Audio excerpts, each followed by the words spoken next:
12:30 de la mañana, 11:30 en la Comunidad Canaria. Hoy es 19 de marzo de 2019, 190319, Capicúa. No sé si saben ustedes que eso de cap y cúa es uno de los escasísimos valencianismos que tenemos en la lengua castellana. En valenciano, cap es cabeza y cúa es cola, cabeza y cola, cap y cúa. Es uno de los valencianismos porque estamos en 19 del 03 del 19.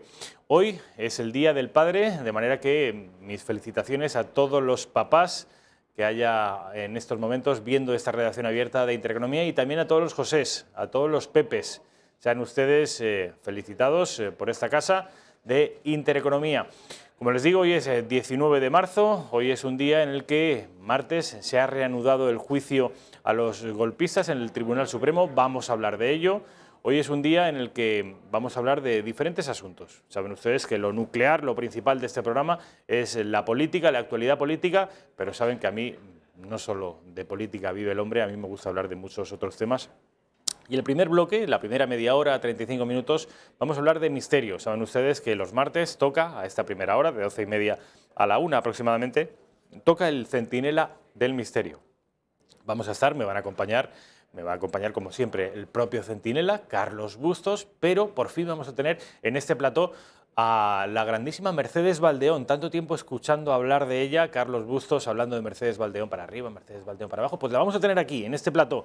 En escasos minutos van a estar aquí los dos miembros más destacados del Centinela del Misterio para hablar de asuntos que nunca habíamos tratado, asuntos que en este caso no tienen que ver con la crónica negra, sino que tienen que ver con una visión más trascendente de la vida. Vamos a acudir a asuntos de tipo espiritual, pero eso será, ya digo, después de que yo les haga un brevísimo repaso de lo que da de sí esta jornada, este día de hoy. Saben ustedes que ya cada vez queda menos para esas elecciones del 28 de abril, quedan exactamente 39 días.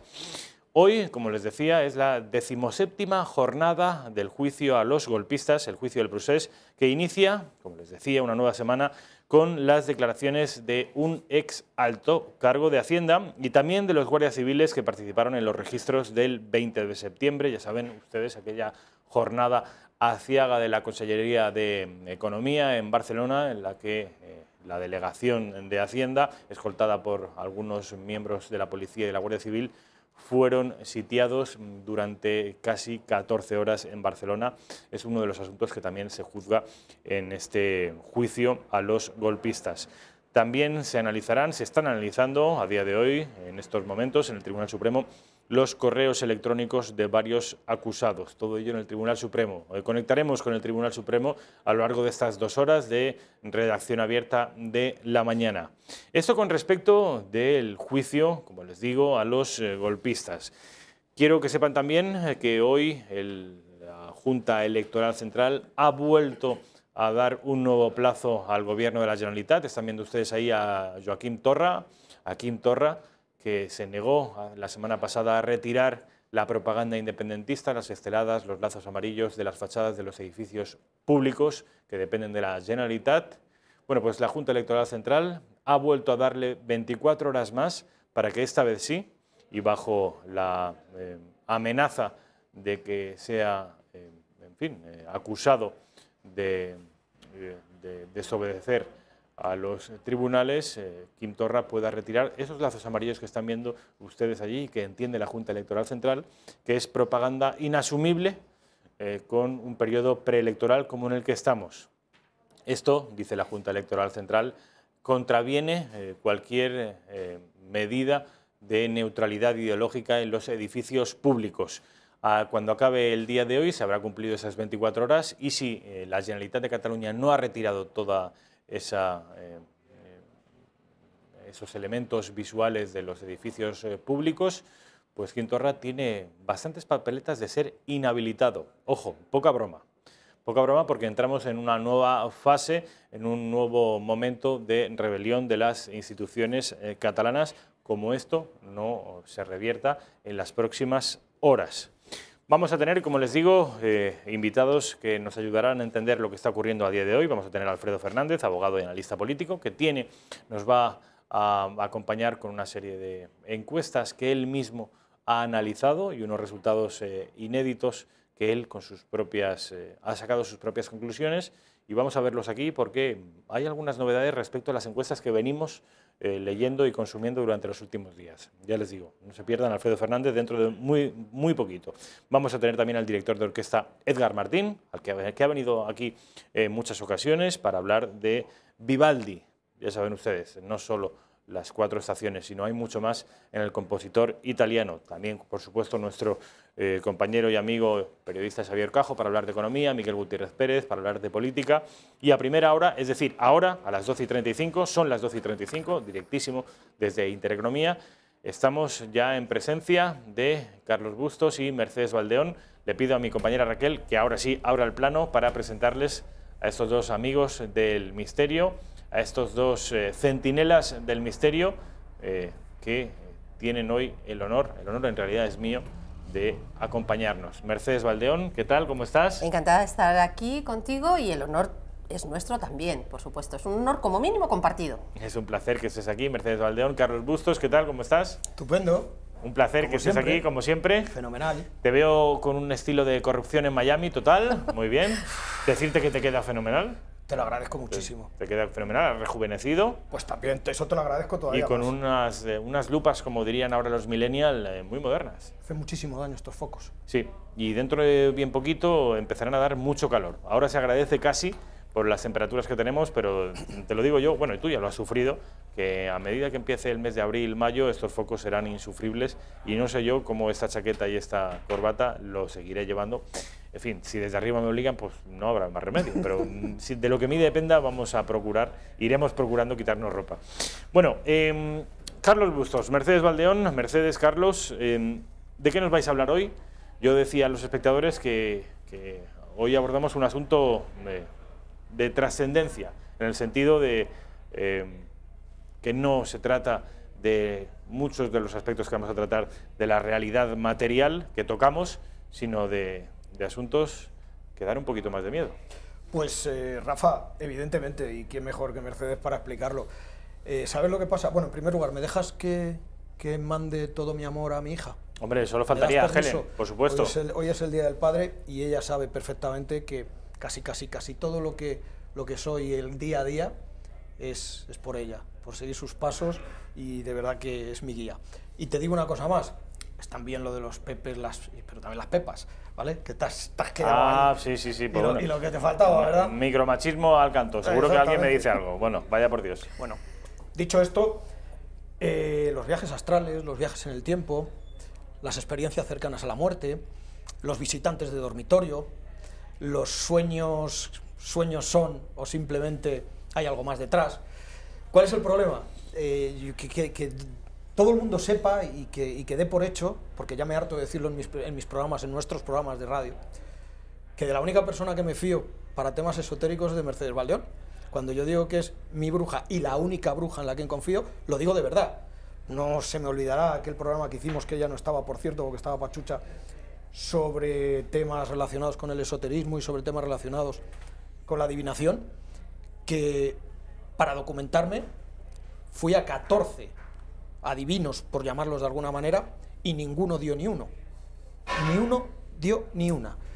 Y resulta que las 4, 5 o 10 consultas que le he hecho a Mercedes, no solo yo, sino otros miembros del equipo del Centinela, como son Carlos Cuadrado y alguno mago, Quique Capa, pues todos conmigo ha dado en el clavo, con mi hija ha dado en el clavo, y con Carlos Cuadrado ha dado no en el clavo, no, clavísimo, porque encima eran temas muchísimo más delicados lo de Carlos Cuadrado. Entonces, partiendo de esa base, de que sabes que soy la rama escéptica y de que le tengo un respeto absoluto a Mercedes Valdeón, todos estos temas que he comentado de viajes astrales, viajes en el tiempo, experiencias cercanas a la muerte, yo los tengo que poner en duda, en algunos casos, por una razón nada más. Mercedes, por una razón nada más.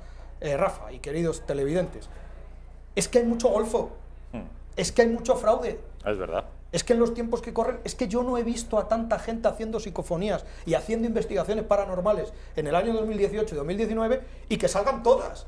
Es que estamos oyendo ruidos de ultratumba y estamos viendo fotos espectrales que ni con el gran Sinesio Darnell, Jiménez del Oso o Germán de Argumosa había tantas.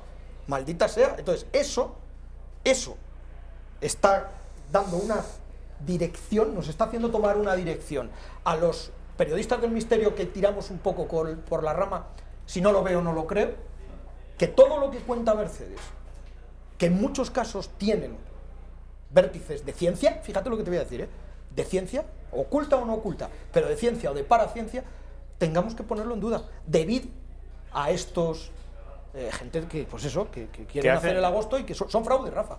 Dicho esto, Mercedes que nos cuente, pero lo que te va a contar es que encima está documentado, y es que puede estar hasta demostrado.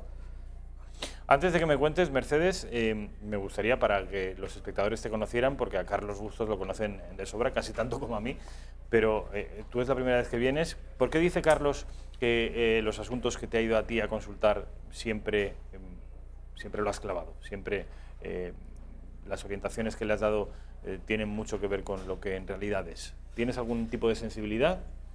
Bueno, en realidad yo pienso que sensibilidad con respecto a los asuntos que nos pueden llegar a suceder tiene todo el ser humano. Todos lo tenemos como potencial.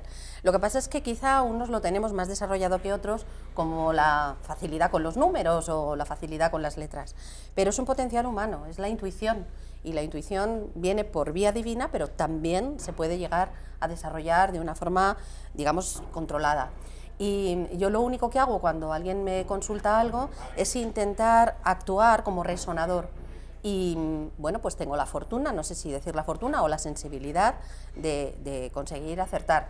Pero resonador, ¿qué es esta palabra que ustedes deberían conocer? ¿Qué es? Sí, resonar es ser capaz de percibir la energía que emana la persona que te viene a consultar y dejar que las cosas que salen de ti le ayuden a tomar las mejores decisiones. No es tanto adivinar como poner en pie aquello que él necesita escuchar para tomar las decisiones, porque el destino lo elabora uno mismo, es decir, cada uno es arquitecto de su destino, no estamos sometidos a un destino prefijado, a lo mejor sí en cosas, bueno, pues digamos como muy estratégicas, pero todo lo demás lo generamos nosotros. Entonces, en los momentos en los que tenemos mayor tribulación, mayor preocupación, escuchar a una persona que desde un punto de vista objetivo, porque no tiene ningún tipo de interés en que una cosa fluya por un lado o por otra, nos diga cosas que nos pueden hacer reflexionar, desubicarnos del punto de observación que tenemos, pues nos puede ayudar a tomar las mejores decisiones.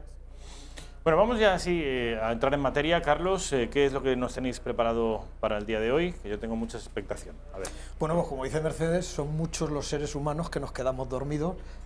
Bendito sea Dios, porque implica no dormir, implica volverse loco y derivar en muerte segura, ¿no? Y también son muchos los que se quedan dormidos, ahí ya no personalizo, y ven siluetas, y perciben cosas inquietantes, camas que se mueven. No sé si estaríamos hablando, Mercedes, de experiencias relacionadas, pues no sé, con la interpretación de los sueños, en este caso, si es que sueñas, que parece ser que sí se sueña, o directamente con los famosos, que alguna vez lo hemos tocado, visitantes de dormitorio, o incluso los extraterrestres que vienen a saber mucho, mucho, mucho de nosotros, que nos quieren investigar para saber eso, repito, mucho de nosotros, y llegar incluso a abducirnos, ¿no? Cuando tú estás en una cama y puedes tener esos sueños lúcidos, tú lo achacas a un sueño, a una experiencia paranormal, a un visitante de dormitorio, o a que estamos como verdaderas regaderas. Bueno, en realidad yo creo que el tema que podíamos tratar en esa línea es bastante más amplio, porque podríamos definirlo ¿Nos como... das 2 horas? Perdón, ¿nos das 2 horas? No, jefe? voy a ser concreta. Acostumbraros a que esto no es el Centinela de la radio, que en la radio tenéis 2 horas y media todos los domingos. Sí, no es el caso. Voy a ser muy concreta y además incluso desde el principio voy a, si os parece, en muy breve espacio de tiempo, dar unas pinceladas y luego ya, pues si queréis preguntarme cualquiera de los dos cualquier cosa, está bien. No, yo creo que todo esto de lo que hoy podíamos hablar es estados modificados de la conciencia o estados alterados de la conciencia. Entonces, para ponernos en un punto de partida, podríamos decir que los humanos tenemos distintos estados de vigilia o de somnolencia y por lo tanto distintas capacidades para percibir aquellas cosas que en un estado de vigilia y despiertos completamente no podemos percibir. ¿Cuáles serían, desde el punto de vista científico, los que se consideran conocidos? Bueno, pues podemos decir que el estado de vigilia, dormir, pero dormir físicamente, soñar una vez que estamos durmiendo, y luego hay un cuarto estado de conciencia que puede llegar al que se puede llegar a través de la meditación, a través de los canales espontáneos o bien a través de las drogas, que sería concientizar, traspasar el límite de la conciencia. Entonces, cuando tú hablas de sueños, hay un estadio justo en el momento en el que vas a dormir o justo en el momento en el que te despiertas, que tienes una capacidad para desarrollar una intuición mayor. Y es cuando se nos pueden producir lo que llamamos sueños premonitorios o también contactos con otros entes o con otras entidades.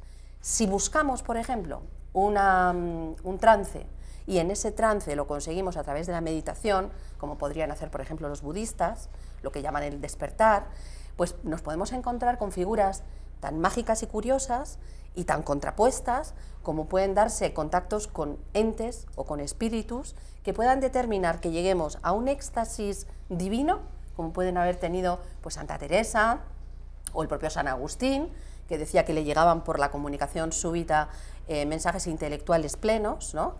Y al mismo tiempo, depende de la orientación que le des o cómo vivas esa experiencia, podrías llegar a ser diagnosticado por un psiquiatra o por un exorcista como un poseso. Porque en realidad el fenómeno es el mismo, es entrar en contacto con unos entes, con unas entidades, con unos seres, con unos efluvios que producen en ti unos cambios. Y solo tu experiencia y cómo lo diriges determina hacia dónde lo puedes llevar. Oye, Mercedes, para los que no somos enciclopedias con piernas, como tú, y somos más terrenales y pisamos constantemente y no tenemos los canales abiertos como tú, que da gusto escucharte. Para esos televidentes de a pie, ¿todo esto que estás hablando se puede producir durante el sueño solo en la fase REM?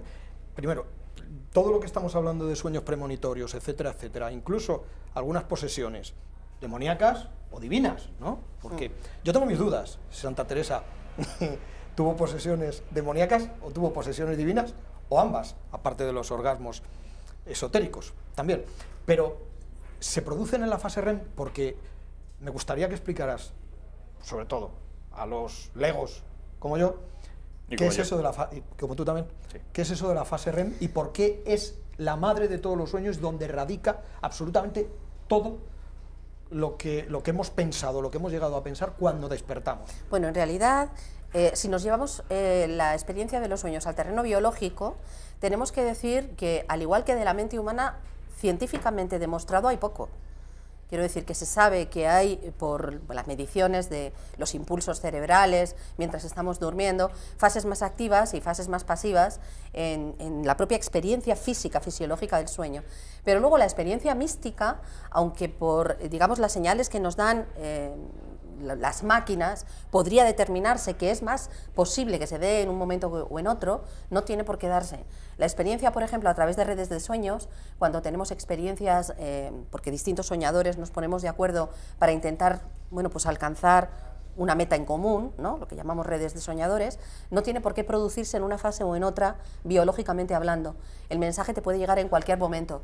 Puede que tú seas consciente de un mensaje en una fase en la que la máquina del biólogo o del neurólogo no esté recogido, ¿sabes? Oye, Mercedes, ¿tú eres de las que piensa que los sueños abren puertas a otros mundos? A ver, evidentemente, mientras que tú estás dormido y solo dormido, sin ser consciente de que sueñas o sin ser luego capaz de recordar el sueño, se podría decir que estás en un proceso biológico estricto, como si estuvieras casi despierto. Pero en el momento en el que la fase de sueño, que podríamos utilizar lo que tú dices, ¿no?, cuando la máquina repunta y ya te da la fase REM, te libera de lo que es el físico, se supone que es el espíritu el que experimenta, o digamos la mente profunda, el subconsciente, y entonces ahí podríamos decir que se abren puertas, sería una metáfora, claro, pero podríamos decir que se abren puertas a unas experimentaciones que desde la vigilia no podemos tener. Sí, podríamos decir que se abren puertas a otro mundo. ¿Crees? A ver, yo te voy a dar 4 opciones, yo no me creo ninguna de las 4, pero muy bien, tú me tienes que decir si yo me creo alguna. Si tú te crees alguna y cuál sería la más fidedigna para ti, porque te vuelvo a repetir, estamos acostumbrados a tanto falsificador de la realidad que me cuesta muchísimo trabajo hablar de estos temas contigo, dando la sensación de que yo soy el primer detractor de todo esto, todo lo contrario. No, pues me conoces de lo que 80 programas juntos y de algunos enganchones que hemos tenido en antena, pero en el fondo sabes que esa incredulidad mía solo es crédula cuando me hablas tú, entre comillas. Entonces, visitantes de dormitorio, seres de otro planeta que se meten dentro de nosotros para conocernos o estudiarnos, abducciones, familiares, que como también dices tú y me ha encantado siempre y te la he copiado más de una vez, familiares que están en las mansiones radiantes y vienen a advertirnos o a protegernos de algo, o simplemente sueños y pesadillas que hemos tenido porque hemos visto una película, pues ya nos metemos si quieres en los viajes astrales y en los viajes en el tiempo, sueños y pesadillas que hemos tenido porque hemos visto una película y de tanto ver películas con el Empire State de fondo, de pronto vamos al Empire State y pensamos que hemos estado ahí y nos creemos que hemos estado ahí. ¿Qué te cuadra más cuando hablamos de sueños? ¿Qué te cuadra más? Y de sueños premonitorios, que es para mí es lo que más miedo me da. Ya, bueno, en realidad toda esa batería de preguntas nos daría para 5 centinelas de los de radio enteros. Pero bueno, si tengo que reducir, diré que cualquiera de esas posibilidades puede darse. Lo que pasa es que hay que analizarlas una por una. Habrá muchas personas que tengan sueños premonitorios y no sepan interpretarlos, y sin embargo haya sido un sueño premonitorio. Y habrá personas que le den importancia a situaciones que han vivido en sueños, que estén enmascaradas en un sueño que tenga claras connotaciones de haber visto una película o de haber pasado por una situación de estrés. Por lo tanto, siempre que intentamos conocer la profundidad y la realidad de los sueños, hay que tratarlo de manera individual. Generalizar es quedarse muy cerca de la patraña. No podemos generalizar. Entonces, por ejemplo, para tratar los temas, digamos, más escabrosos, cuando uno, por ejemplo, está en un tiempo en el que acaba de despedir a un ser querido, es muy probable que se pueda presentar en sueños. Lo lógico, si es un sueño de comunicación real, es que aparezca en un estado físico mejor. Intentan siempre que quieren comunicar, presentarse en un aspecto agradable, probablemente incluso más joven de lo que tú le conociste en vida, y normalmente siempre los mensajes que dan son de despedida, confortadores, abrazos y besos, y una sensación de no te preocupes que estoy mejor de lo que estaba, ¿no? Otro tipo de cuestiones, por ejemplo, la posibilidad de que haya seres o entes de otra naturaleza, de otra dimensión, como extraterrestres o otros seres de otra dimensión, que entren en contacto contigo ahí ya estamos completamente en la línea de lo que uno es capaz de creer o no. Es decir, si ahora mismo acudiéramos, por ejemplo, a físicos cuánticos, pues ya nos dicen que hay seres de otras dimensiones y que en determinados momentos se puede entrar en contacto con ellos. Ya no somos legos, no somos chiflados los que hablamos de esto, ya se habla a alto nivel, ¿no? Pues Michio Kaku, por ejemplo, dice que a través de la teoría de los espejos se podría explicar perfectamente cómo seres de distinta dimensión podrían entrar en contacto. ¿Qué nos da miedo de eso? Pues que desconocemos la entidad con la que vamos a entrar en contacto. Entonces, cuando alguien trata con algo desconocido, inmediatamente, como mínimo, tienes precaución. Y después, al no entender lo que sucede, cualquier, digamos, evento que se produzca en contacto con esa entidad te produce desasosiego. Mercedes, más de una vez aquí en esta redacción abierta, y tengo a mi amigo Rafa como testigo, he nombrado y he leído frases literalmente tuyas, de alguna escaleta de algún programa de radio. Que, por cierto, pido encarecidamente a todos los televidentes de la redacción abierta que escuchen un programa dirigido por Mercedes Valdeón en el Centinela del Misterio sobre la interpretación de los sueños.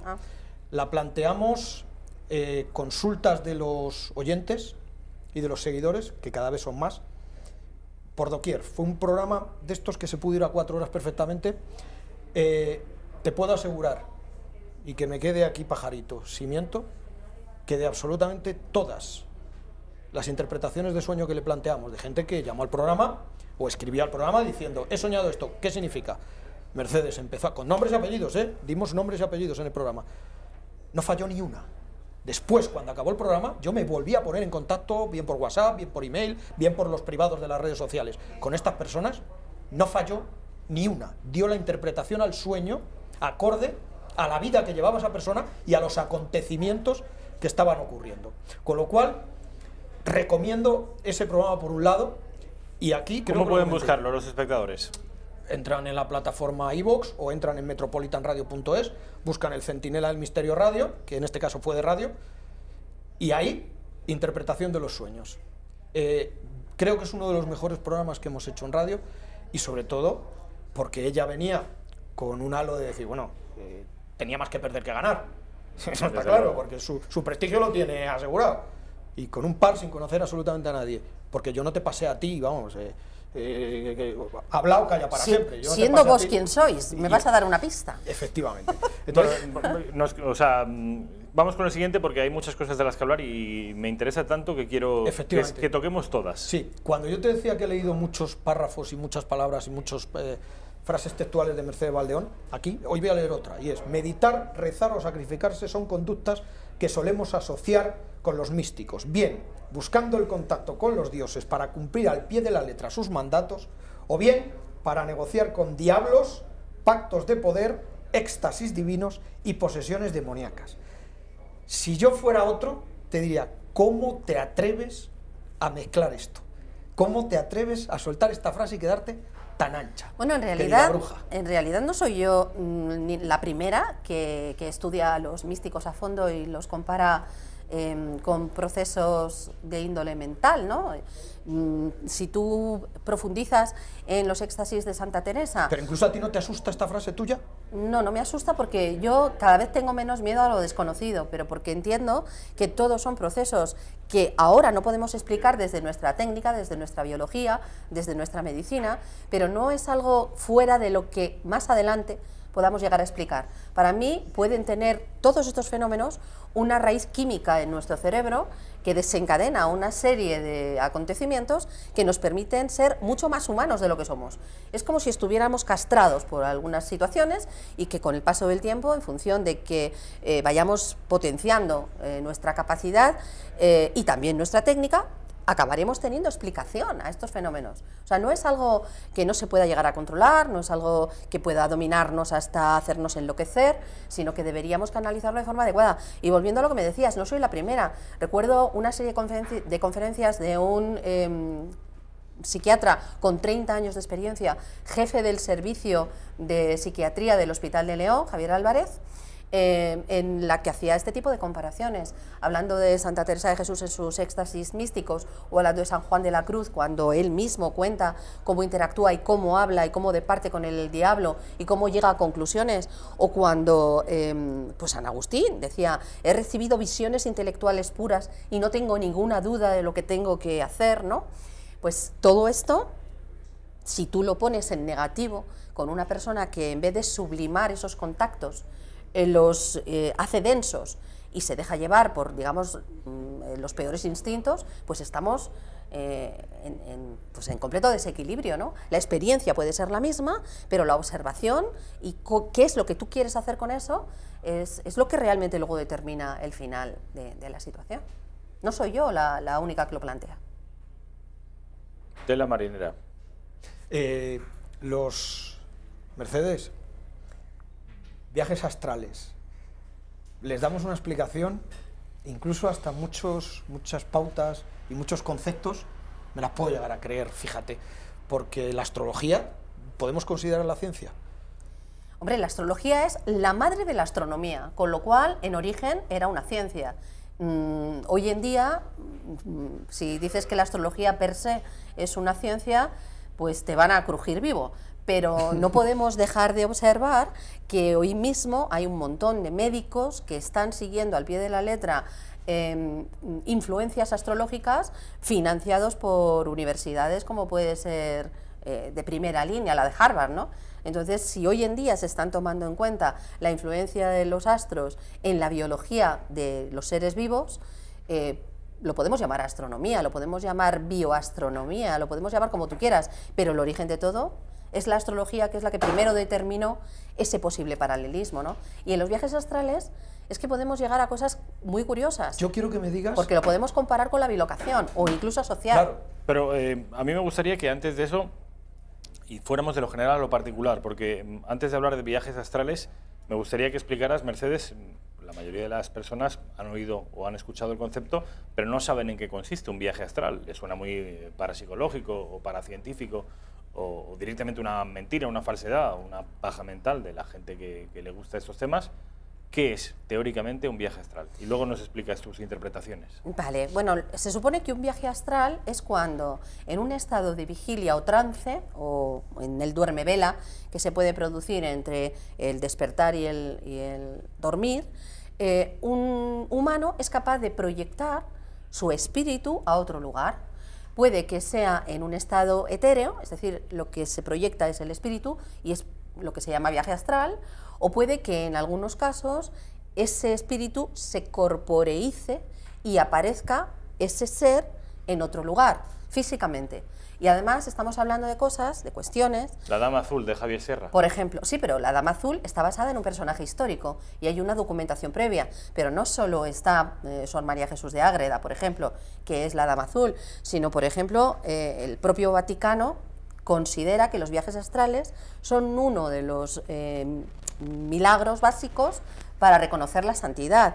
Y te puedo mencionar, por ejemplo, a Pío de Peltrechina, un santo que fue constatado por la Iglesia que estuvo en un sitio y en otro simultáneamente en varias ocasiones. También Alfonso María de Ligorio, que quizá es el que está más documentado, porque estando en su lugar de residencia y estando dando una misa, dijo que un momentito, porque tenía una cosa muy urgente que hacer, cayó en una especie de estado catatónico que quedó registrado en su monasterio y estuvo casi 5 días al borde de la muerte. Cuando se recuperó, le preguntaron, ¿qué has sentido? ¿Qué has vivido? Y dice, no, he estado cuidando del Papa Clemente porque sabía que se iba a ir, porque falleció, y él quería que estuviera con él. Todo esto está documentado. Esto fue el 21 de septiembre de 1774 y figura en el Vaticano que este señor, Alfonso María de Ligorio, estuvo presente durante la convalecencia final del Papa Clemente XIV y que en las exequias de despedida estaba allí, mientras que los miembros de su congregación le estaban velando en su cama. O, por ejemplo, en las antípodas, Lenin, mientras que estaba postrado en su cama a punto de morirse, porque faltaban escasos 3 meses para que falleciera, en el propio Kremlin le vieron revolver un montón de documentos y llevarse documentos, y entonces el jefe del servicio de seguridad llamó a su residencia para preguntar cómo era que habían permitido que Lenin, en el estado físico en el que se sabía que estaban, hubiera acudido al Kremlin sin escolta, sin protección, ¿no? Todo eso está documentado paralelamente. Quiero decir que, como en todo, cuando estamos hablando de fenómenos espirituales, pues hay, digamos, enfoques santos y enfoques profanos y personajes de todos los estratos sociales, de todos los niveles, y hay historiadores que se han tomado la molestia de registrar esto. No estamos hablando de supercherías, estamos hablando de cuestiones históricas que hoy en día se pueden volver a traer a la palestra para estudiarlas. ¿Y se puede provocar un viaje astral? Hay técnicas que ayudan a proyectar el espíritu fuera del cuerpo en estados de meditación y trance. Hay personas que son capaces o dicen que son capaces de hacerlo a voluntad, pero es cierto que el último viaje astral o bilocación que ha estado documentado por entidades fiables es la de Pío de Peltrechina, porque lo sostiene la Iglesia. El resto, bueno, son experiencias que pueden ser muy respetables a título particular, pero no hay, digamos, un organismo detrás que lo haya certificado de forma fehaciente. Mercedes, a mí me llama poderosísimamente la atención lo de los viajes astrales. Los viajes astrales pueden ser espirituales perfectamente, lo entiendo, lo comprendo, pero hay otro tipo de viaje que a lo mejor son similares, pero sí me gustaría que dejáramos clarísimamente expuesta la diferencia de cara a nuestros televidentes. ¿Los físicos, por ejemplo, te refieres? Ahí está. La bilocación. Claro, el viaje astral está muy bien, pero yo lo veo más espiritual que, por ejemplo, un viaje en el tiempo. Viajar en el tiempo de forma espiritual es posible. Incluso a los escépticos podemos decir que ha sido un viaje en sueños, ¿vale? Pero a mí me preocupa y tengo especial interés por lo de las máquinas del tiempo. El viaje en el tiempo, pero de forma corpórea. Es decir, en una máquina... Bien, se nos viene a la cabeza a todos la película Regreso al futuro, por ejemplo, de Robert Zemeckis y Spielberg. Vale, pues llevado un poco, esto es ciencia ficción pura, que con el paso del tiempo se ha demostrado que muchas cosas de esa película de 1985, años después, lo que parecía algo increíble, se está cumpliendo. Bueno, ¿vale? y no estamos hablando de ciencia ficción. Esto ya no sería estados alterados de conciencia. Montarse en un DeLorean, pero mira, echar un convertidor de flujo y presentarte en 1000. Pero hay casos concretos. Por ejemplo, John Basiago, con una sobrina del presidente de los Estados Unidos, ahora no recuerdo quién era de ellos, me parece que Johnson, demostraron o sostuvieron que ellos habían formado parte de un proyecto en el que viajaban en el tiempo, y no solo viajaban en el tiempo, sino que además viajaban a Marte y volvían, ¿no? Y que había una colonia de niños en Marte que iban y venían. Pero bueno, eso sí que sería, ¿ves?, objeto para otra situación. No tiene que ver eso con los estados alterados de conciencia. Estaríamos hablando de estados alterados físicos y la capacidad para poder desintegrar e integrar vida en otro lugar. Físicamente, biológicamente, hoy hay físicos cuánticos que sostienen que es posible, pero todavía no tenemos pruebas fehacientes, ni históricas, ni físicas, al menos disponibles para los investigadores. ¿Cuántas veces te he dicho a lo largo de los programas nuestros andamos mal de tiempo? Pues hoy también, ¿no? Pues hoy andamos mal de tiempo. Nos quedan 5 minutos. Pues para los estados para los cercanos a la muerte. Vale. Bueno, es que los ECM... Es que, vamos a ver, si tengo que creer en algo... Experiencia cercana a la muerte. Exactamente. Pero es que ya no tenemos tiempo de contar un montón de ejemplos, ¿no? Vividos. No, pero vamos a sugerir una autora. Vamos a sugerir que las personas que realmente estén interesadas en conocerlo un poco más en profundidad, o que nos sigan y que Rafa nos dé otro programa para profundizar en esto exclusivamente, o que lean a Elizabeth Kubler-Ross, que es una psiquiatra de reconocidísimo prestigio, falleció en el 2004, que pertenecía a la Universidad de Chicago, que escribe muchos libros, pero en particular es impactante sobre la muerte y los moribundos, porque ella habla de la posibilidad de que familiares, seres angélicos, seres espirituales, se presenten en el momento en el que una persona va a partir. Muchos de nosotros en nuestras casas hemos tenido la experiencia de que nuestros seres queridos, en el momento en el que se van a marchar, mencionan a alguien que falleció hace mucho tiempo.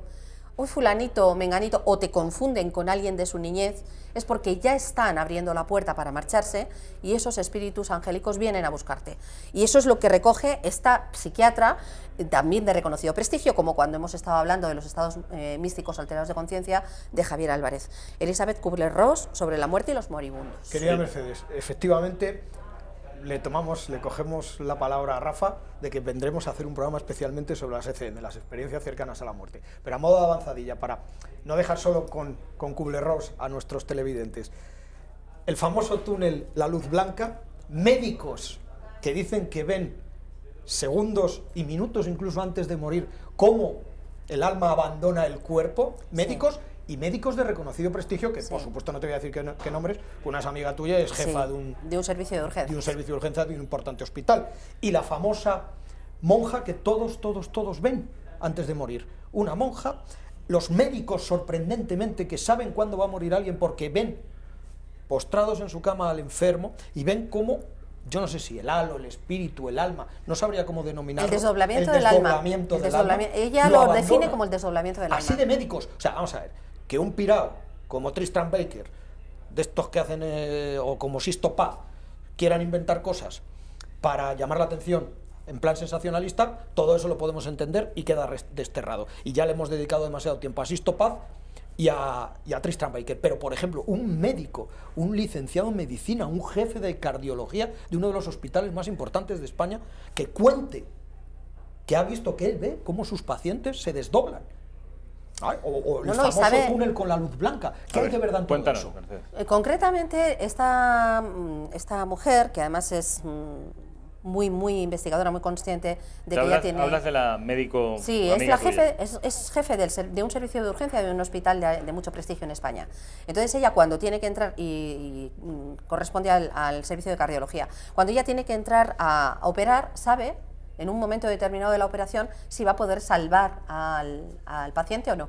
Porque en el momento en el que no va a poder salvarle, ve lo que ella llama el desdoblamiento espiritual, ve cómo, digamos, el halo del alma, podríamos llamarlo así, flota sobre el paciente y se queda pendiente del cuerpo de la persona que está operando solo con un hilo, lo que llamamos el cordón de plata en esoterismo. Entonces, en el momento en el que ella interviene, si ese cordón de plata no se rompe, sabe que ese paciente se va a salvar. Si el cordón de plata se diluye, porque no es que se rompa, sino que se diluye, sabe que, aunque lo va a intentar hasta el último momento, evidentemente, no va a conseguir salvarle.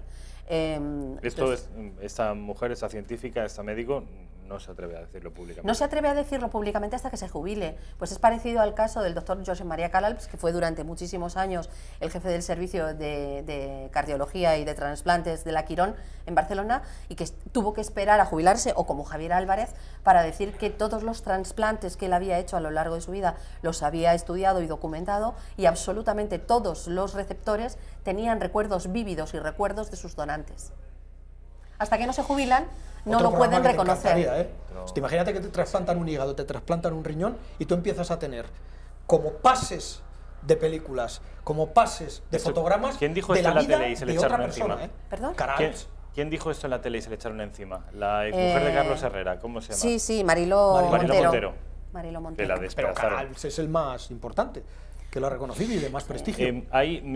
Mi padre es médico y él habla de muchas enfermeras que son por lo general las personas que están velando a los moribundos, que relatan siempre una misma experiencia, y es que las personas que están al borde de la muerte y que su muerte es inminente, que ya es irreversible, solo deciden marcharse, y es un acto voluntario lo de marcharse o no, cuando han podido despedirse de sus familiares y no antes.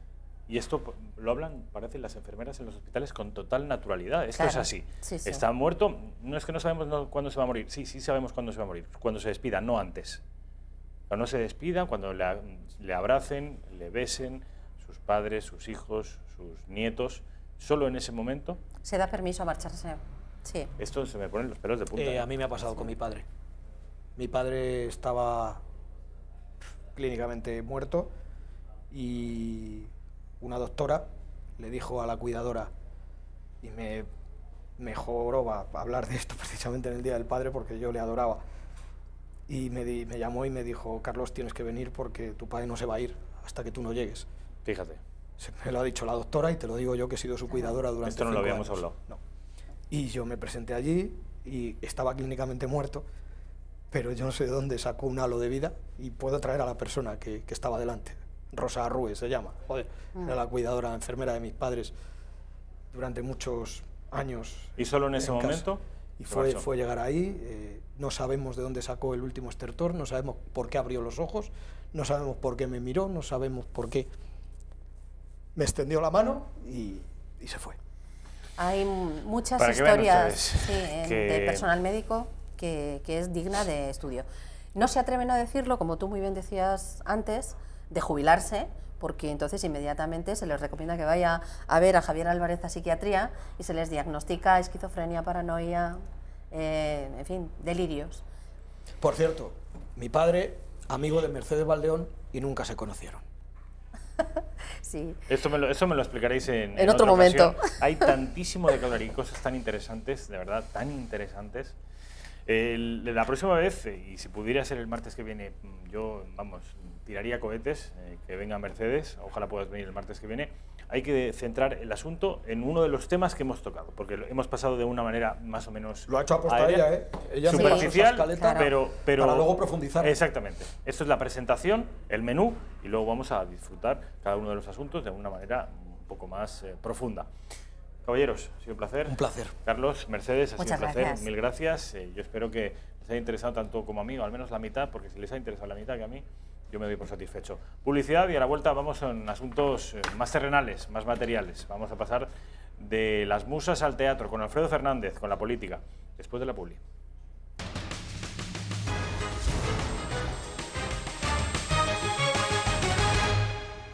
La 1:15 de la tarde, las 12:15 en las Islas Canarias. Venimos a hablar, por fin, ya después de estos asuntos trascendentes, de la dura realidad material en este mundo, en esta España nuestra, tan convulsa. Estamos en presencia del abogado y del analista político Alfredo Fernández. Alfredo, ¿qué tal? ¿Cómo estás? Pues muy bien. Vienes hoy haciendo honor al Prusés. Sí. Sabes que a Quim Torra la Junta Electoral Central le está combinando por segunda vez, le ha dado 24 horas más, a que retire los colores amarillos de las fachadas de los edificios públicos. ¿Tú vienes en solidaridad? Es un gesto de solidaridad con Torra. Perfecto, sí, perfecto. Sí. En la televisión sabes que la ironía no se entiende muy bien, de manera que te van a zurrar en las redes sociales seguramente. Bueno, con Alfredo vamos a hablar de Oye, me vas a dejar que felicite a mi padre, que es fiel espectador tuyo. ¿En serio? De este programa. Todavía no le felicito, entonces voy a felicitarle por el Día del Padre. ¿Cómo se llama? José Antonio. Me gusta el nombre. Ya sabes. ¿En qué año nació, más o menos? 49. Vale, o sea que ese nombre no es inocente. Bueno. José Antonio Fernández, que sepa usted que me gusta mucho su nombre, que le mando un saludo desde aquí. Muchas gracias por vernos y sea usted felicitado de mi parte y sobre todo de parte de su hijo, de Alfredo Fernández. Está en mi armario su regalo, por cierto. Puede ir cogiéndolo. ¿De verdad? Anunciamos que sí, porque no llego a comer por estar en este programa. Entonces aprovecho para... Vaya por Dios. Bueno, pues ya sabe usted, le están diciendo dónde está su regalo, en directo desde la tele. José Antonio, lo dicho, un placer, mil gracias por vernos y recibe usted una doble felicitación, en tanto que padre y en tanto que José. Alfredo, quiero que hablemos de diferentes asuntos. Uno de ellos es un asunto original que no van a ustedes a verlo ni a escucharlo en ningún otro medio de comunicación, porque es un estudio que ha hecho el propio Alfredo Fernández. Saben ustedes que Alfredo es un analista que le gustan mucho los números, le gusta mucho la demoscopia, la sociología y las encuestas. A él le pirran las encuestas, es un tipo raro, ¿qué le vamos a hacer? Le pirran las encuestas. Entonces él ha hecho sus propias proyecciones, que aún no quiero que veamos, las vamos a ver luego, porque antes me gustaría que me dieras, que viéramos muy rápidamente, hiciéramos un repaso a la prensa. Raquel, tenemos la prensa del día, ¿no?, que nos va a dar algunas de las claves de lo que está ocurriendo hoy. Vamos con el diario El País, vamos con el diario del Grupo Prisa, a ver qué es lo que nos trae. Ya les adelanto que la portada es un poco insulsa. En realidad, lo que trae son, por decirlo así, auténticas chorradas. La gestión de las listas exhibe el poder de los nuevos líderes. Ya me contará usted esto qué significa. Pues sí, que Casado y que Pedro Sánchez pues están haciendo sus listas. Los responsables de los partidos elegidos en las primarias logran el control absoluto de sus filas. Y la foto pertenece al atentado de Utrecht, de Holanda, que se produjo lamentablemente en el día de ayer. Vamos con el siguiente periódico, el diario El Mundo. Dice que Torra será inhabilitado si no retira hoy los lazos, lo que les comentaba. Y además alarma terrorista por un ataque con 3 muertos en Holanda. Y con respecto de los sueldos ocultos de Radio y Televisión Española durante este año, dice que los 7 directivos de Rosa María Mateo, se reparten 1,1 millones de euros. Ahí es nada, limosna. Siguiente periódico, diario ABC, diario de Vocento, dice que una información propia, las oficinas de Torra en Estados Unidos operan al margen de la ley. Pues aquí alguien tendría que empezar a hacer algo. Josep Borrell, que es aún ministro de Asuntos Exteriores, siquiera en funciones, debería un poco ponerse las pilas, el que se las daba tanto de perseguidor de los separatistas allá donde fueren. Vamos con el diario La Razón, con el diario del Grupo Planeta, que viene a hablar también sobre Cataluña y sobre la polémica de la Junta Electoral Central y Quim Torra. Dice Esquerra Republicana que ellos no quieren desaparecer y exigen a Torra que quite los lazos. Ya saben ustedes que el presidente racista de la Generalitat, Quim Torra, se arriesga a ser inhabilitado. Ahí es nada. Es decir, podría quedar al margen de su cargo si este hombre se empeña en mantener la simbología separatista en los edificios públicos. Vamos con la prensa catalana, la editada en Barcelona, el diario La Vanguardia, el diario del Grupo Godó. Aviso a Torra de acciones penales si no retira los lazos. Y esto ya les digo, esto se va a dirimir hoy. Si hoy Torra no quita los lazos, la Junta Electoral Central pedirá a la Fiscalía que acuse a Torra de desobediencia. Y lo que puede ocurrir es que Torra sea inhabilitado y volvamos al lío tremendo en Cataluña. El Hospital Clínic clama por la falta de espacio que pone en riesgo una medicina puntera. Estas son las consecuencias de dedicar los recursos en identidad y en nacionalismo en lugar de lo que interesa de verdad a la gente, que es la educación y la sanidad. Utrecht, dice también el diario La Vanguardia, vive una pesadilla por un ataque con 3 muertos en un tranvía. Vamos con el último periódico, también barcelonés, el periódico de Cataluña, el Grupo Z, dice aviso definitivo a Torra para que quite los lazos. Vuelve a insistir este periódico en lo que ya insistía en los anteriores, Esquerra Republicana no quiere más imputados por actos simbólicos. Vamos a ver lo que ocurre hoy, porque haga lo que haga Torra, seguramente pierda. Si cede, perderá a ojos de los más radicales. Y si no cede, Si mantiene la simbología separatista, perderá porque será acusado de desobediencia y podría costarle el cargo. De manera que poca broma, vamos a estar atentos a lo que ocurra, desde luego, en Barcelona. ¿A ti qué te parece, Alfredo? Porque está en un callejón sin salida, ¿eh, Quintorra? Sí, yo creo además que como es un hecho que ellos que valoran, el mundo nacionalista valora mucho cómo pueden vender esto en el extranjero. Quizá el hecho de que esto no lo van a poder vender, porque es algo obvio, que es decir, ninguna persona en Europa entendería que el Ayuntamiento de Barcelona estuviera posicionado en favor de los partidos soberanistas, utilizando el privilegio de estar en las instituciones, o la Generalitat, o cualquier edificio público, porque son prácticamente todos los edificios públicos de Cataluña.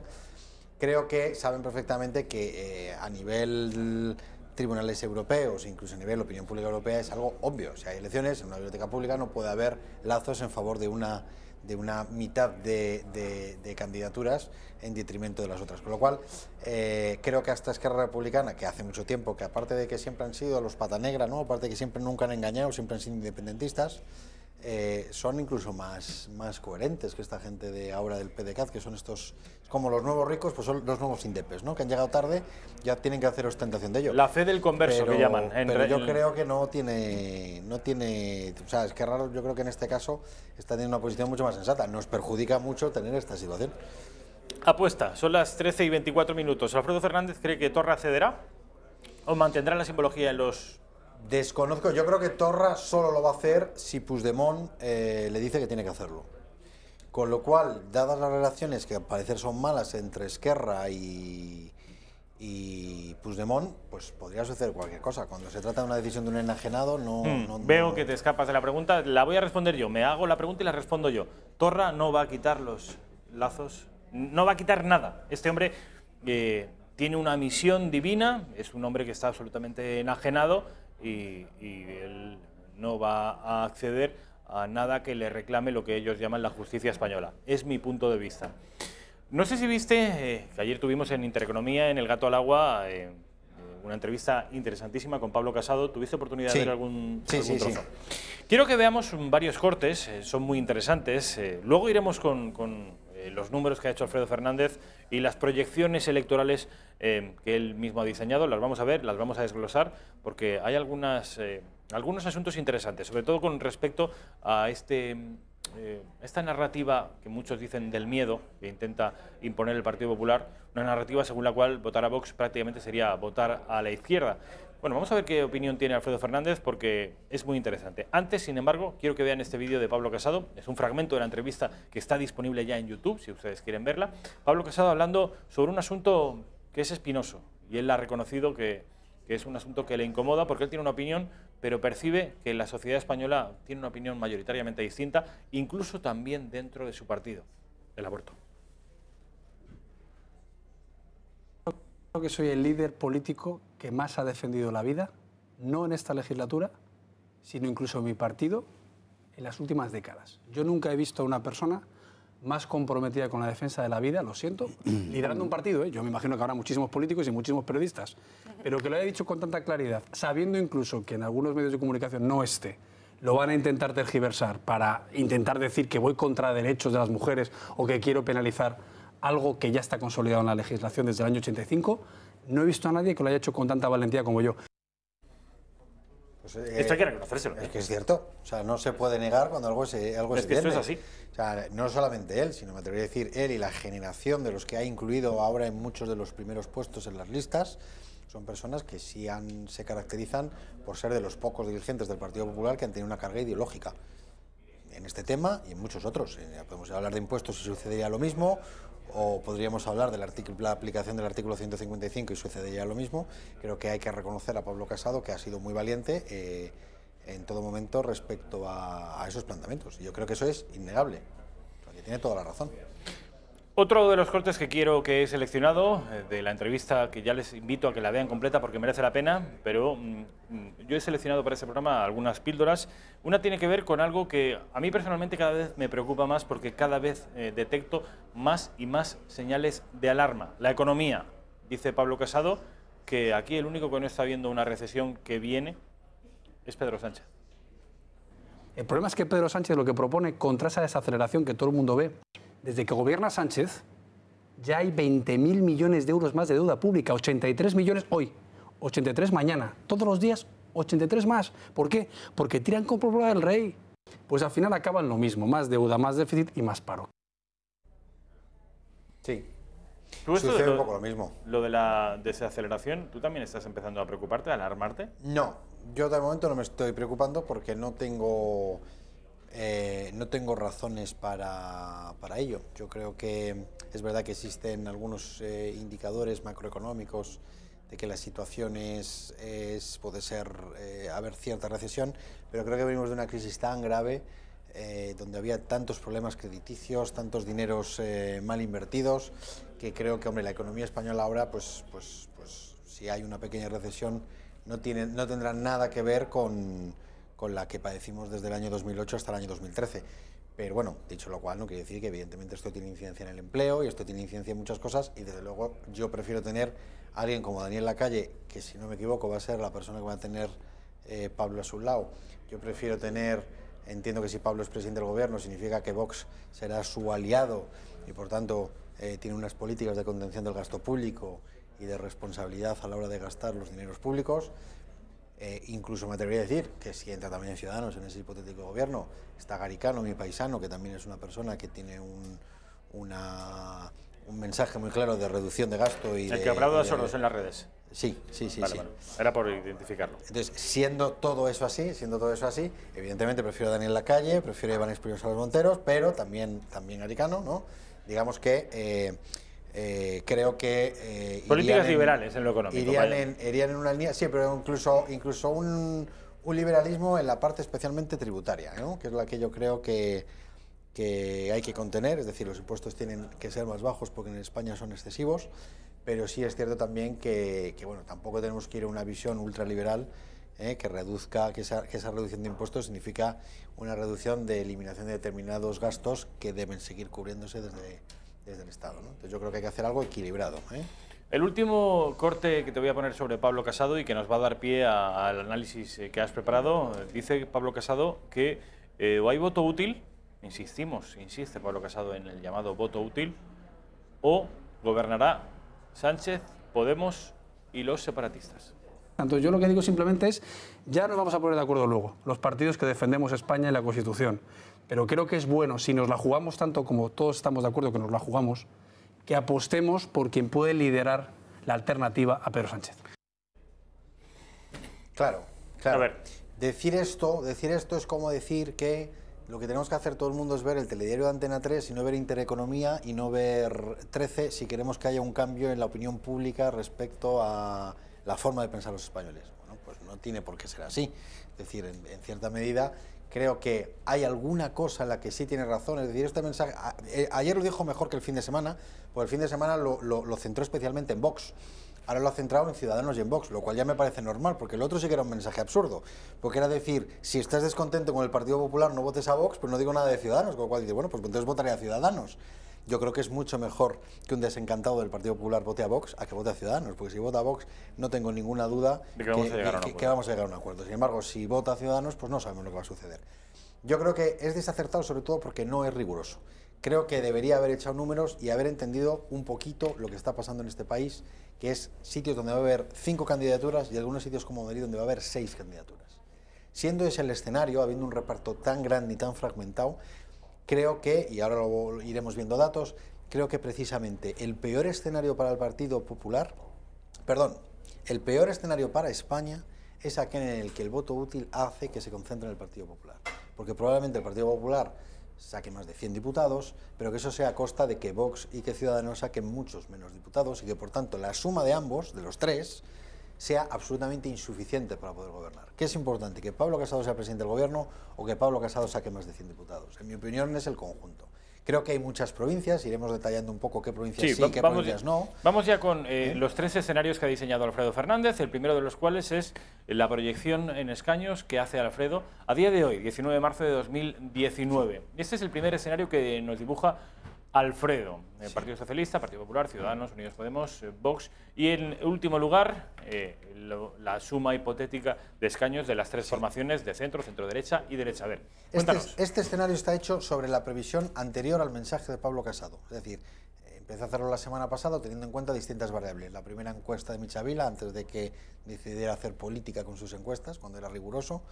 He utilizado los resultados de Andalucía, los resultados de las dos generales e incluso un pequeño recordatorio que analiza circunscripciones similares de Andalucía respecto a circunscripciones similares pues, de sitios como Boadilla del Monte o como Simancas en Valladolid o como Coruña, como Pontevedra o como... Entonces, sobre todo eso hemos hecho una proyección respecto a los porcentajes que aparentemente más o menos parecen consolidados en encuestas y bueno, analizándolo eso en la repercusión que tiene ese 10% respecto a otras circunscripciones, porque ese 10% de Vox, por ejemplo, puede ser un 17% en Madrid, sin embargo va a ser un 3% en Guipúzcoa, ¿no? Entonces, analizando eso y haciendo una proyección luego en escaños. Este escenario, que yo creo que es el que más o menos había hasta que Pablo introdujo este equivocado mensaje del miedo, hacía que había serias opciones de que la suma de Ciudadanos, Partido Popular y Vox sumasen 176 diputados. ¿Qué sucede en este escenario? Que este escenario, incluso si hay variaciones, hay aproximadamente 40 diputados donde el baile sería entre ellos. Es decir, si el porcentaje es un poquito inferior en el Partido Popular y pasa a 101, probablemente ese diputado sea un 27 de Vox.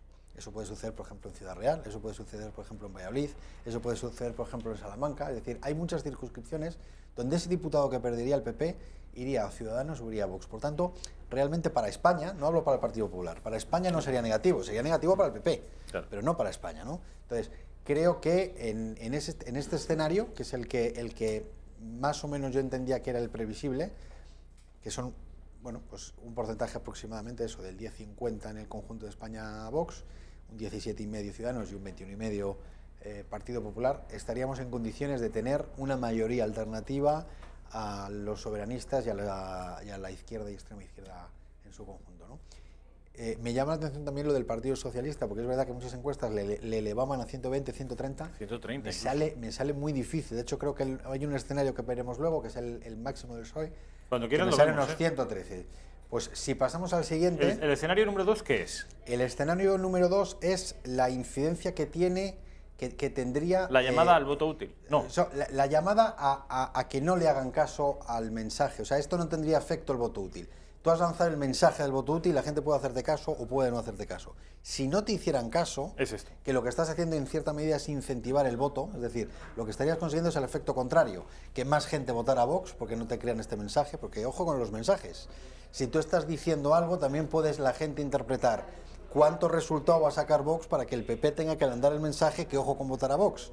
Entonces, te puede salir bien o te puede salir mal. Si te sale mal y no hubiese efecto de voto útil, significaría que tú bajarías un poquito a costa de que subiría especialmente Vox y nos estaríamos en un escenario de un 12, un 13%. Si consigues esto, lo haces francamente mal, porque tú estarías perdiendo prácticamente 20 diputados. Prácticamente 20 diputados para que Vox simplemente tenga 6 más, porque de 26 pasaría a 32. Sí que es verdad que Ciudadanos se vería también beneficiado, que subiría 7, pero digamos que la suma sería ganar 13 para perder 19. Sería un escenario un poco peligroso. De esa opción se vería beneficiar al Partido Socialista, que esos 6-7 diputados de restos se los llevarían ellos. Entonces, ¿qué quiere decirse? Que si tú lanzas este mensaje y te sucede lo que no deseabas, es decir, que no se te crea este mensaje y que haga el efecto contrario, sería negativo respecto a lo que sucedería si no hubieses abierto un debate innecesario que no tenías que abrir. Eso es lo que sucedería. Vamos al escenario 3. Si pasamos a la siguiente, que sería ya el peor de los escenarios. Que la gente hiciera caso al llamado voto útil. Exactamente. Entonces, efectivamente, el Partido Popular subiría incluso un 23%, aumentaría su número de diputados incluso a 110, pero sobre todo a costa de que, claro, si eso funciona, significa que Vox no llega al 10%. Si eso sucede, Vox sacaría solamente 12 diputados y sería el escenario que más se aleja de ninguna posibilidad de gobierno, porque aquí ya ni PNV, ni abstención de un grupo parlamentario, ni nada. Esto significaría que no hay ninguna opción de poder gobernar, con lo cual tú no debes lanzar nunca un mensaje, sobre todo porque tienes que partir de una realidad, y es que si tú sacaste un 30% en el 2015, tienes que tener en cuenta que ni siquiera un 25% es un resultado realista. Es decir, las posibilidades que tienes de llegar a ese número es muy complicado. ¿En qué tiene razón Pablo Casado? Pablo Casado tiene razón en que hay 11 provincias 11 provincias, que son especialmente las de Cataluña, Vascongadas, Galicia y luego algunas de las pequeñas, donde efectivamente el Partido Popular solo tiene un representante o ninguno. Entonces, esos votos sí que puede hacer que efectivamente en Gerona, pues por ejemplo, no tengas representación, que en Guipúzcoa, por ejemplo, no tengas representación. Es decir, que esa fragmentación haga que ni Vox ni Partido Popular tengan ningún diputado. Entonces, eso sería en 11. ¿Cuáles son esas provincias donde el discurso de Pablo Casado alentando el voto útil tiene todo el sentido? Tiene todo el sentido en Gerona, Lérida y Tarragona, tiene sentido en Guipúzcoa, Vizcaya y Álava, es decir, las 3 pequeñas de Cataluña y las 3 de Vascongadas. Es decir, las poblaciones de las provincias separatistas. Exactamente. O al menos de vocación nacionalista. Donde claramente ahí yo creo que Vox podía, o por Partido Popular y Vox, ahí podían tratar de entenderse, porque incluso sería donde menos coste electoral tendría ir juntos. Con lo cual, bueno, pues yo lo valoraría. Alianza Popular y UCD, por ejemplo, iban juntos en el País Vasco, ¿no? Y luego hay otras provincias que son Orense, Segovia, Cuenca, Huelva y Cáceres, donde creo que efectivamente la irrupción de Vox, aunque sea un 5 o un 6%, sí podría ser motivo para que perdiera un diputado el Partido Popular en favor del Partido Socialista. O sea, entonces, esas 11 provincias son las que creo que sí tendría sentido el mensaje que está lanzando el Partido Popular. O sea, de manera que cuando Pablo Casado alienta el voto útil y habla de que Vox, votar a Vox en determinadas provincias pequeñitas puede ser en menoscabo del conjunto general de la derecha, hay en lugares que sí que tiene razón Pablo Casado.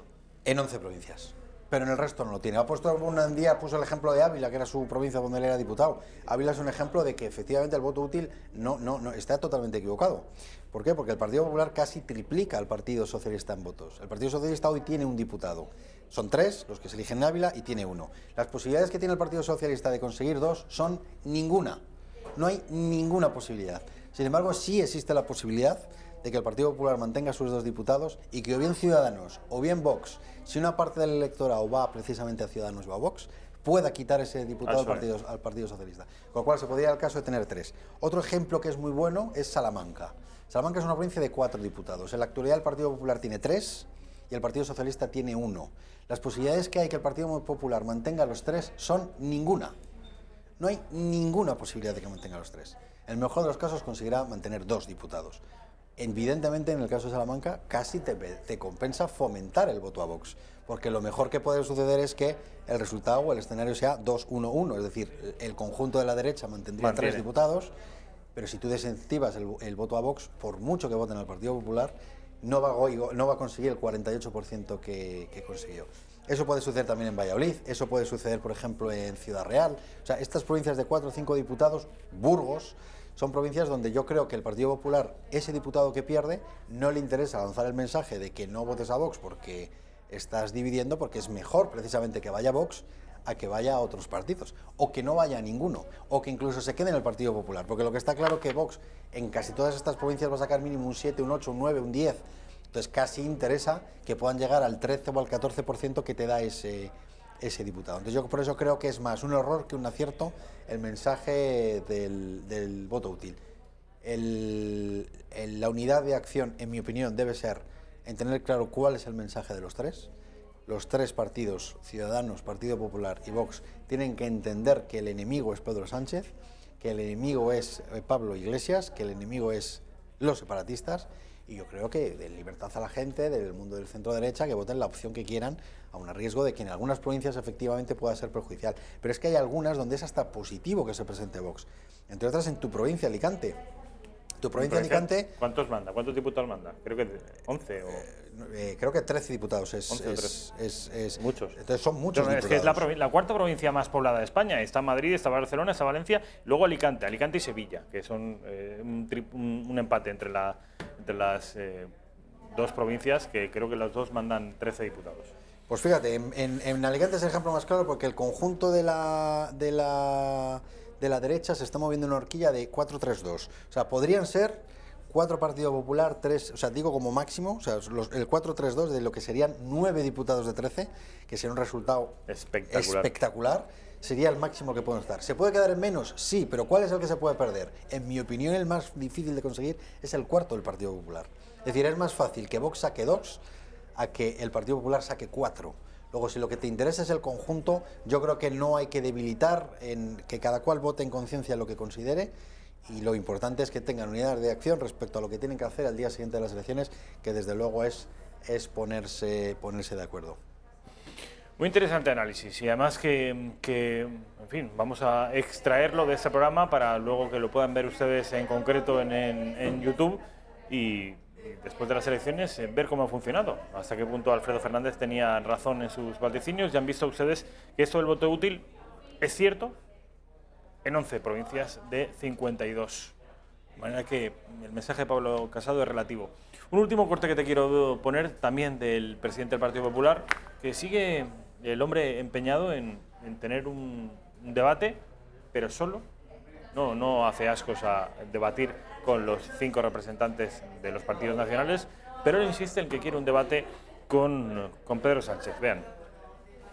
Y bueno, pues si no lo quiere hacer, pues que diga que no lo quiere hacer porque considera que no le va a ir bien, pero lo normal desde el año 93 es que haya cara a caras entre los presidentes del gobierno y los líderes de la oposición, y si ahora establecemos un criterio que son las encuestas, en las que por cierto de media estamos muy por encima de cualquier otro partido que ha pedido un cara a cara, pues ya entonces será otro criterio que yo sinceramente considero que es inédito, y por tanto pues me remito a lo que ha pasado en los últimos 20 años.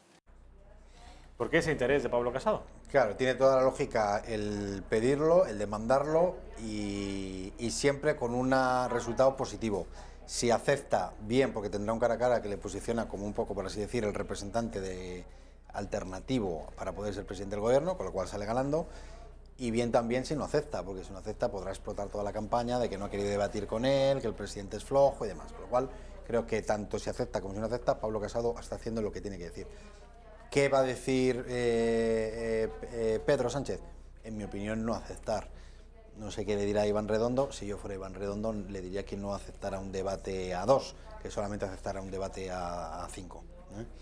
Entonces no sé qué sucederá, pero vamos, a mí me encantaría, obviamente, que hubiera un debate, porque sería muy interesante verles en un cara a cara. Será mucho menos interesante en un debate a 5, porque los debates a 5, aparte que son muy difíciles de gestionar, generalmente además tiendes un poco, por desgracia, a pegarte más con Ciudadanos y con Vox que con él. Intuyo que por ahí pueden ir los tiros. Entonces, bueno, pues en ese sentido, pues habrá que esperar a ver qué sucede.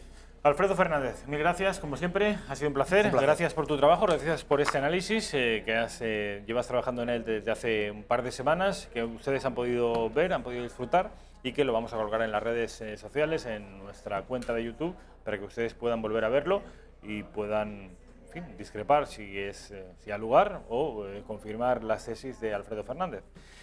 Quiero que vean el directo. Ahora mismo Tribunal Supremo está compareciendo el guardia civil que intervino en el registro de la paradiplomacia separatista de nombre Diplocat. Vamos en directo.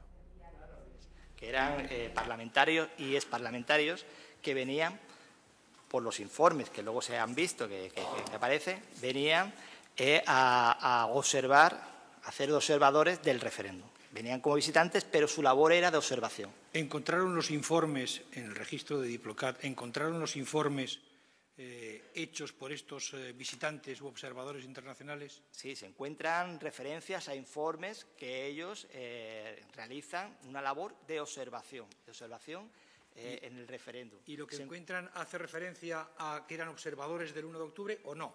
Sí, pero no solamente de aquellos que había contratado Diplocat. También se encuentra referencia a otro grupo que le realizaron labores de observación en el referéndum del 1 de octubre, que había contratado la delegación de gobierno en representación de la Generalitat ante la Unión Europea. Esta delegación había pagado los servicios de una entidad europea para desplazar a personal a Barcelona, a Cataluña, y ejercer labores de observación internacional del referéndum. Emitir un informe y dar a conocer. ¿Recuerda usted el nombre de esa entidad? The Hague Center. ¿Comprobaron si los enviados por The Hague Center, estudios estratégicos, estuvieron en Barcelona, estuvieron en esas fechas y emitieron algún informe? No, porque solamente... Está declarando el Guardia Civil que intervino en el registro de la paradiplomacia independentista, Diplocat. Volvemos a esta redacción abierta, volvemos a la redacción de Intereconomía para hablar con, lo conocen ustedes ya, les suena, Edgar Martín. Edgar, ¿qué tal? ¿Cómo estás? Rafa? Muy bien, muy contento. Edgar Martín es músico, es director de orquesta y además es un divulgador de la música, de la historia de la música y en este caso también de la obra de Vivaldi. Efectivamente, pues bueno, las charlas anteriores tuvieron un éxito tremendo en el Club de Amigos de Intereconomía y entonces hemos apostado por avanzar y vamos a hacer pues 3 charlas más. La primera sobre Vivaldi, el 3 de abril, pues vamos a hablar, es como hablemos de, ¿no? Conozcamos a este compositor. Vamos a hablar de lo que es, de la figura de este compositor, de su música, por supuesto, del ambiente que le rodeaba. Pensemos que este compositor, además de compositor, era cura, que le llamaban el cura rojo. ¿Ah, sí? Sí, no por su inclinación política, sino porque era pelirrojo, ¿no? Y entonces era el cura pelirrojo y le llamaban el cura rojo. Vamos a ver también que era maestro, que trabajaba en los orfanatos de Venecia y que eso le ha llevado a componer tanta música para instrumentos de cuerda frotada, ¿no? Para el violín, para el violonchelo y para estos instrumentos, para que así desde el orfanato las niñas pudiesen pues disfrutar y aprender a través de la música. Un compositor que se conoce mucho, pero yo creo que está por descubrir, porque hay muchas obras que también veremos en el curso que son maravillosas, que tenemos pues desde un Stabat Mater increíble, precioso, un Gloria, que es bastante famoso, pero que tiene, además de ese número famoso, muchos otros números impresionantes, las 4 estaciones, una serie de conciertos grosos, pues muy interesantes. Creo que lo vamos a pasar muy bien, vamos a conocer ese lado también humano de Vivaldi como persona, con muchas anécdotas muy interesantes de su vida, y vamos a conocer también el periodo. No es lo mismo el barroco italiano de Vivaldi que el barroco alemán de Johann Sebastian Bach, o el barroco francés de Lully, por ejemplo. Bueno, es el próximo día 3 de abril, es a las 6 de la tarde y es en el Club de Amigos de Intereconomía. Una conferencia, una plática que ofrecerá Edgar Martín y que para acudir a ella, están viendo ustedes, hablemos de Vivaldi, miércoles 3 de abril a las 6 de la tarde. Para acudir es imprescindible llamar al teléfono de el Club de Amigos de Intereconomía 91 616 2464, lo están viendo ahí en la pantalla, o escribir a la dirección de correo club@intereconomia.eu. No se van a arrepentir, ¿no, Edgar? Yo creo que no. La verdad que, como digo, las 2 sesiones anteriores que hablamos de Mozart y de Dvořák, de ese compositor un poco más raro, fue un éxito total, la gente disfrutó y bueno, que se den cuenta que la música clásica está hecha para todos nosotros. Y además, por último, decirles que estas charlas de Edgar no son solo charlas. Él ilustrará con audiciones, por supuesto, cada una de las fases de la vida de Vivaldi y también a la hora de contextualizar la vida del personaje. Estamos en este periodo donde sonaba esta música y estas fueron sus aportaciones, ¿no? Efectivamente, hablar de música sin poner ejemplos musicales no creo que tenga mucho sentido, por lo tanto vamos a escuchar música de Vivaldi dependiendo de sus épocas y de lo que quería él lograr con esa música. Edgar Martín, ha sido un placer, Rafa, mil gracias. Placer. Como siempre, igualmente. Ya saben ustedes, 91 616 2464. No se pierdan el próximo 3 de abril, Vivaldi, por Edgar Martín. Vamos a publicidad y a la vuelta estamos con Xavier Cajo. Vivimos tiempos de incertidumbre, de vicisitud, pero también en esos momentos difíciles aparecen visiones positivas, visiones importantes. Por ejemplo, nuestro reencuentro con nuestras señas de identidad, con nuestro pasado, con nuestra cultura, con nuestra historia. ¿Qué mejor forma de entrar en contacto con ello que conocer nuestras constituciones? Ahora le ofrecemos en Intereconomía una colección con los 7 textos de nuestras 7 constituciones que alumbraron el siglo XIX y el XX, más un texto explicativo que componen un bello regalo editado estupendamente que les va a entusiasmar. Si tienen la oportunidad, no dejen de hacerse con una copia, yo la tengo y vale la pena. ¿Cómo hacerse con este paquete de las constituciones españolas? Pues muy fácil. El paquete cuesta 99 euritos, de nada, y los gastos de envío aparte. 5 5 euritos más si es un envío a la península, 10 euritos más si es a Baleares, y Canarias, Ceuta y Melilla pues requieren 15 euros más de impulso.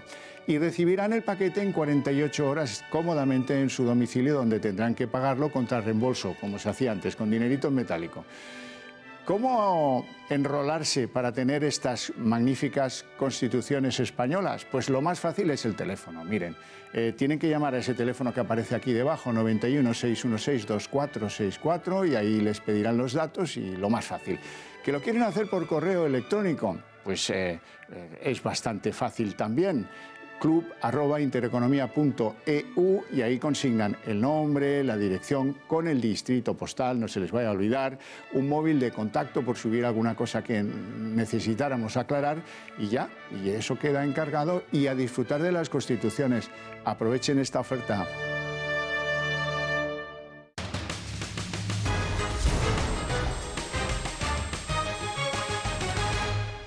Bueno, pues son casi las 2 de la tarde, las 2 menos 2 minutos, la 1 menos 2 minutos en la Comunidad Canaria. Xavier Cajo. ¿Qué tal? Buenos días. Muy buenos días. Y feliz San José en tanto que valenciano. Y feliz San José en tanto que valenciano y en tanto que padre. A ti también te tengo que felicitar, San Josep. San Josep. Bueno, Xavier Cajo viene a hablarnos de dineros, y hoy viene a traernos una mala noticia.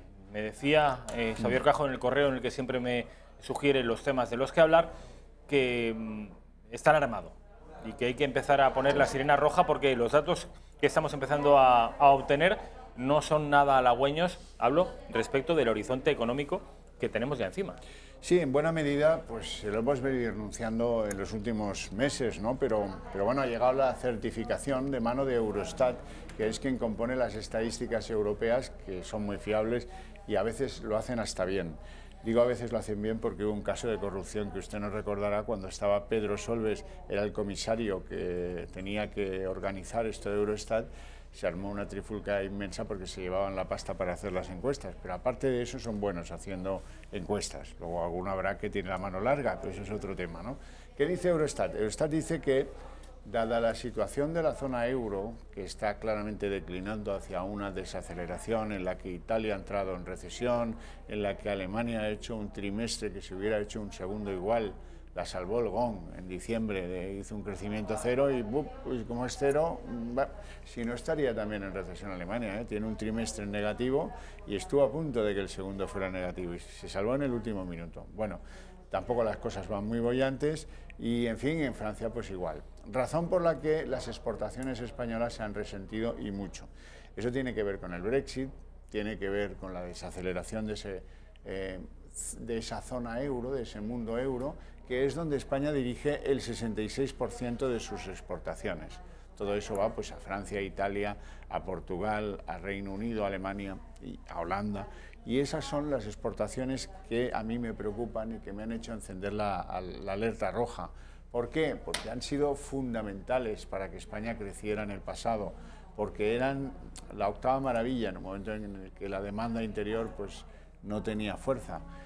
Y ahora se nos han estancado, han crecido en enero el 0%, es decir, nada, no han crecido nada. Y claro, dice, hombre, pues si no crece nada, a lo mejor es una cosa accidental de un mes. No, esto empeorará en febrero con toda seguridad y probablemente sean negativas. Esa es la tendencia que se ve venir. ¿Por qué? Porque en enero hay un descuelgue de las exportaciones españolas en negativo respecto de otras que no han sido precisamente negativas.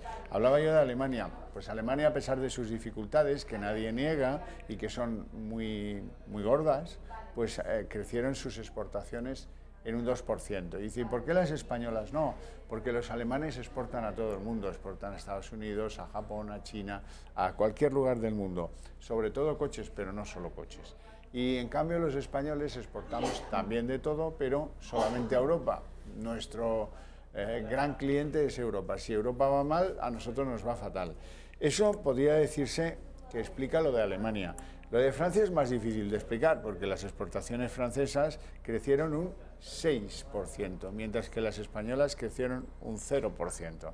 Y hombre, es verdad que Francia tiene su comunidad francófona y ahí exporta mucho, pero eso no explica por qué tiran tanto las exportaciones francesas y también las italianas, que a pesar de estar en recesión, crecieron en enero un 3%. Las españolas, insisto, en nada. O las portuguesas, el hermano Portugal, que bueno, pues tiene unas dificultades bastante evidentes en su economía, pero sus exportaciones, que son poquito en cantidad, crecieron un 4% en enero. Y las españolas no, las españolas clavadas en un 0%. Hombre, eso debía llevarnos a pensar qué ocurre, a escarbar en nuestro interior, a ver por qué, ¿no? Y la explicación es bastante sencilla, la da el Instituto Nacional de Estadística, que refiere que ha habido un incremento del déficit comercial y una pérdida de productividad en enero, que es la primera vez que eso se produce desde el año 1995, con tropezones, con subidas y bajadas, pero la productividad había ido ganando año tras año, siempre, desde el 95 no hay ningún caso de pérdida de productividad en la empresa española, hasta que hemos llegado a este principio del 2019, en el que el INE detecta una caída de la productividad de la empresa española. Eso es lo que hace que, al no ser tan productivos, pues perdamos mercados porque no podemos competir, tenemos los precios demasiado altos. Por eso es muy importante que el precio de la energía, el precio sobre todo de la electricidad, no acogote a los empresarios que son dependientes de la capacidad energética. La capacidad energética es clave en su negocio, lo es en casi todos, pero especialmente en los que producen cosas que necesitan intensivamente del consumo energético. Si no, pues con estos datos lo que significa es que vamos a tener dificultades porque va a caer la exportación, el sector exterior, y perdemos este aliado para desarrollar nuestra economía, nuestro crecimiento y nuestro empleo. Y eso es lo que quería yo señalaros. Xavier, me gustaría, porque además no te voy a decir nada nuevo porque tú estuviste ayer presente en El Gato al Agua cuando la entrevista a Pablo Casado, pero me gustaría, porque es abundar en las tesis que estás sosteniendo, me gustaría que viéramos todos juntos, y ustedes particularmente, este corte de la entrevista que ayer se le hizo a Pablo Casado en Intereconomía, en la que el presidente del Partido Popular advertía de estas palabras de Xavier Horcajo, de esta recesión en ciernes, y que al parecer, según Pablo Casado, está viendo todo el mundo, menos el actual presidente del Gobierno en funciones, Pedro Sánchez. El problema es que Pedro Sánchez lo que propone contra esa desaceleración que todo el mundo ve, desde que gobierna Sánchez, ya hay 20.000 millones de euros más de deuda pública, 83 millones hoy, 83 mañana, todos los días 83 más. ¿Por qué? Porque tiran con pólvora del rey. Pues al final acaban lo mismo, más deuda, más déficit y más paro. Sí, tiene razón. Sí, esto está clarísimo que es así. ¿Y desde el Gobierno tú estás con Pablo Casado de que no lo ven? Yo estoy en que no lo quieren ver. ¿No? Como pasó con Zapatero y la Champions League, ¿no? ¿Os acordáis, no, de lo de la Champions League? Pues todavía parece que sea el siglo XIX eso, ¿no? Ya no se acuerda nadie. Que hay una voluntad de interferir, de retorcer, de no contar la verdad y de, por supuesto, echar balones fuera, eso está clarísimo. Ahora bien, en esa misma entrevista, Pablo Casado anunció una rebaja fiscal que a mí me parece brillante, ¿no? Yo quiero esa rebaja fiscal para mi país, pero estoy convencido que, como él dice, si se rebajan los impuestos, mejorará el empleo, mejorará la sociedad y mejorará el bienestar de todos los españoles. Ahora bien, la pregunta es un poco más retorcida. A ver. Siendo que admite que estamos en un cuadro de decaimiento y de desaceleración muy obvio, eso va a exigir, como le pasó a Montoro, que también se fue a elecciones prometiendo rebaja de impuestos, ganaron las elecciones y dijeron, no podemos, chico, es que esto ha quedado hecho unos zorros, fíjate, nos engañaban con el déficit, nos engañaban con no sé qué, este Zapatero, ¿cómo era? Venga, vamos a subir los impuestos. Eso lo hizo el PP, lo digo por si alguno anda flaco de memoria, no es mi caso. Entonces, yo creo que Pablo Casado es demasiado alegre a la hora de decir bajarán los impuestos tal, y suprimiré este y el otro, porque a lo mejor, aunque quiera, no puede, que la situación a lo mejor es más grave de lo que cree, como él mismo va anunciando, va pregonando a los cuatro vientos. Y es que yo sería muy prudente, es decir, está bien expresar voluntades, quiero que se bajen los impuestos, pero tan taxativo, luego esto nos lleva a incurrir en lo que yo llamo la mentira del político. La maldita hemeroteca. Yo dije esto y no estoy aplicándolo porque no puedo, porque no me dejan o porque no, en fin, no he sido coherente.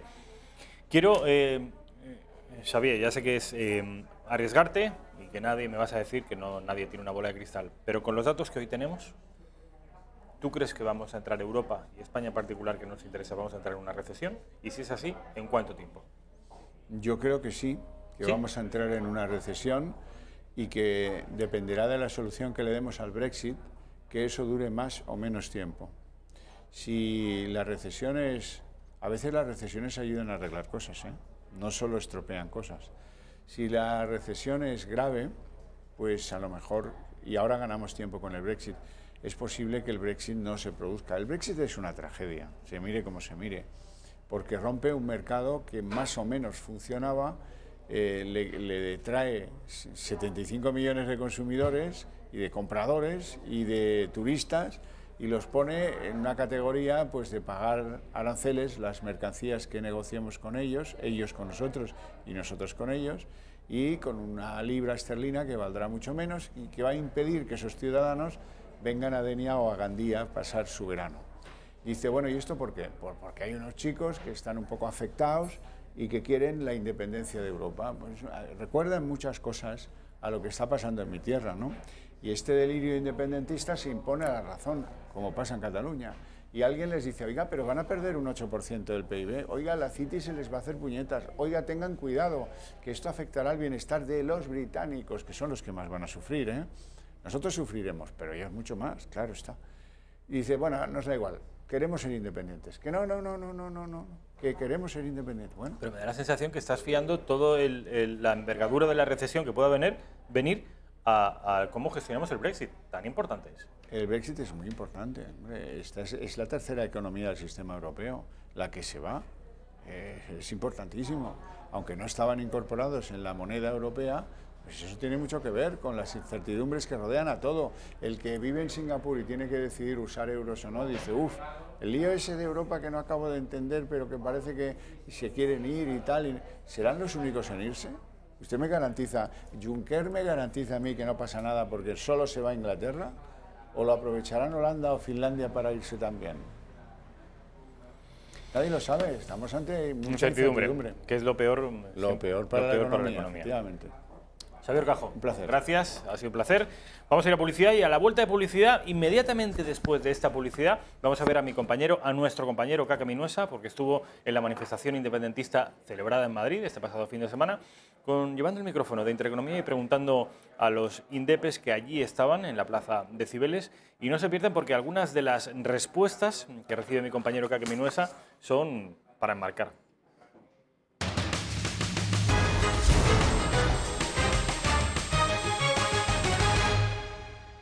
Aquí tenéis, estas son las caras de los que tienen que seguir vendiendo humo a los separatistas catalanes, de los que tienen que alimentar ese sueño de la independencia.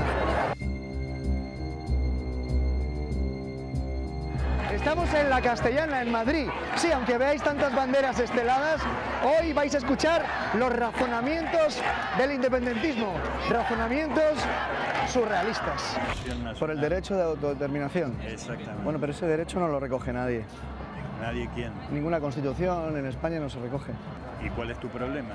No, mi problema es que están exigiendo un derecho que no existe. ¿Un derecho a la autodeterminación? El derecho a la autodeterminación no existe, no está recogido. Es su opinión. No, es cierto que no existe. Es su opinión. Oiga, cuando ustedes hablan del derecho de autodeterminación, eso no existe en la Constitución. No sé, no. No lo sabe, ¿no? No. ¿Cómo que ese término no existe? Bueno, como no existe el derecho de autodeterminación, o sea, son cosas... Pero, bueno, ¿qué entiende usted por qué no existe? Pues que no está en la Constitución, que ningún país refleja el derecho de autodeterminación, lo normal. Eso de que no exista, puede no existir en un contexto concreto, querrá usted decir, pero que no exista el derecho de autodeterminación. Que sí, no de las colonias, de las colonias de África y la India. Pero, ¿qué me quiere usted decir? ¿Que no hay procesos políticos que puedan darse en distintos países? No hay derecho de autodeterminación, efectivamente. Es lo que le ¿Eso digo. qué tiene que ver? Pues ¿qué es lo que ustedes reivindican? Pero es que no me está entendiendo usted. A reclamar que tenemos derecho a elegir nuestro futuro. ¿Y qué el se lo futuro de impide? nuestro país. Estamos en democracia, ¿qué se lo impide? No, la democracia es muy falsa aquí. Que no haya unas élites madrileñas. Unas élites madrileñas. Sí, que tienen a todo el resto del país acojonado. Que todos los recursos los centraliza aquí. ¿Se está escuchando usted? Me escucho perfectamente. Las élites madrileñas. Exactamente. Y tú perteneces a esas élites. Yo pertenezco a las élites madrileñas. Pero se están manifestando en libertad, ¿no? Sí. Entonces. Ya está bien. Pero queremos exigir tener libertad aquí y en Cataluña, que Y no la tenemos. no hay libertad en Cataluña. No hay libertad en ¿Por qué Cataluña? no hay libertad en Porque los Cataluña? gobernantes no nos lo permiten. Yo estoy aquí porque el 1 de octubre las policías la liaron contra catalanes, ¿sabes? Contra gente que iba simplemente a votar. nada más. La policía cumplía la ley y esa gente que No, esa ley no, tirando de los pelos no es cumplir la ley. Pegando patadas no es cumplir la ley. ¿O sí? O sea, que usted dice cómo debe cumplir la ley la policía. Usted Hombre, pero ¿tú tienes razonamiento para verlo eso. O sea, la violencia solo la puede ejercer los cuerpos de seguridad del Estado. No, Están autorizados hombre. para ella. No, una violencia controlada, no me fastidies, por favor. Entonces estamos Por hablando favor. de los matices, ¿no? Tenían que haberla matices aplicado. no. Una rebelión donde se han pegado de hostias por parte de la policía, no jodamos. ¿Rebelión? Hombre, eso es lo que dicen. Por la libertad. Por la libertad. ¿Y no existe libertad en España? No. ¿No existe libertad en Cataluña? No. ¿Qué tenemos? ¿Una dictadura? Casi. ¿Por qué? Porque hay presos políticos. ¿Hay presos, no hay presos políticos? Bueno, hay es un mi opinión, juicio. Es mi opinión. Pues que no hay presos políticos en España, señor. Hay un juicio, ¿no? Y tendrá que dictaminar. No hay un juicio. Injusto. Hay un juicio injusto. Ah. Claro, determinado, ¿eh? ¿Por qué? ¿Por qué es Porque injusto? sí. Porque sí. Y ya le vale, ¿no? Es un juicio injusto porque sí. Presos políticos. Políticos presos. No, presos políticos. Ah, ¿por qué? Porque aún no se ha demostrado que tienen nada. No son presos políticos. Son presos. Claro. ¿Por qué? ¿Por qué? Política. No. Presos Por políticos. desobedecer la ley. Presos políticos. No, por desobedecer la ley. Prisión y política. Presos políticos. La violencia fue solo por parte de los policías. Entonces, allí dejaron unos jeeps cargados de armas, provocando. La señora que entró dentro no quería salir y tenía un dejaron vacío los jeeps cargados de armas, sí, provocando. Señor, ¿Cómo dejas un señor. jeep vacío sin nadie cargado de armas? Señor. ¿Qué sentido tiene? ¿Tú sabes la obligación que tienen de cuidar su armamento? O sea, pues lo que la dejaron, Guardia Civil lo dejaron, sí, eso está completamente documentado. Uno de los derechos humanos es el derecho de autodeterminación. Vale, ese no existe en la Constitución española. No, claro, pues eso se tendría que incluir. Claro, entonces, ¿qué proponen? Aparte de protestar, ¿qué proponen? No, pues que se respeten los derechos humanos, entre otros el derecho de autodeterminación. Vale, pero como ese no existe ni está en ninguna Constitución Bueno, registrada... Pero es que aunque no esté registrado en la Constitución... No, lo inventamos. La Constitución está obligada a respetar los derechos humanos. Esta es la imagen del independentismo. Y muchas gracias. Pasiu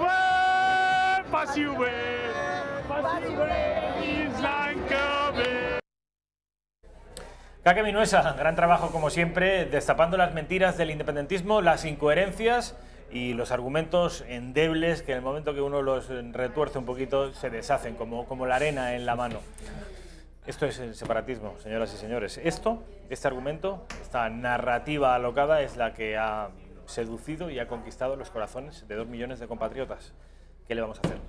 Miguel Gutiérrez Pérez, ¿qué tal? ¿Cómo estamos? Rafael Niño de Huesca, muy buenas tardes. Muy buenas tardes, son las 2:16 y 17 minutos de la tarde. Tenemos 13 minutos para que me cuentes 3 asuntos, a ver si nos da tiempo. El primero de ellos tiene que ver con Quim Torra.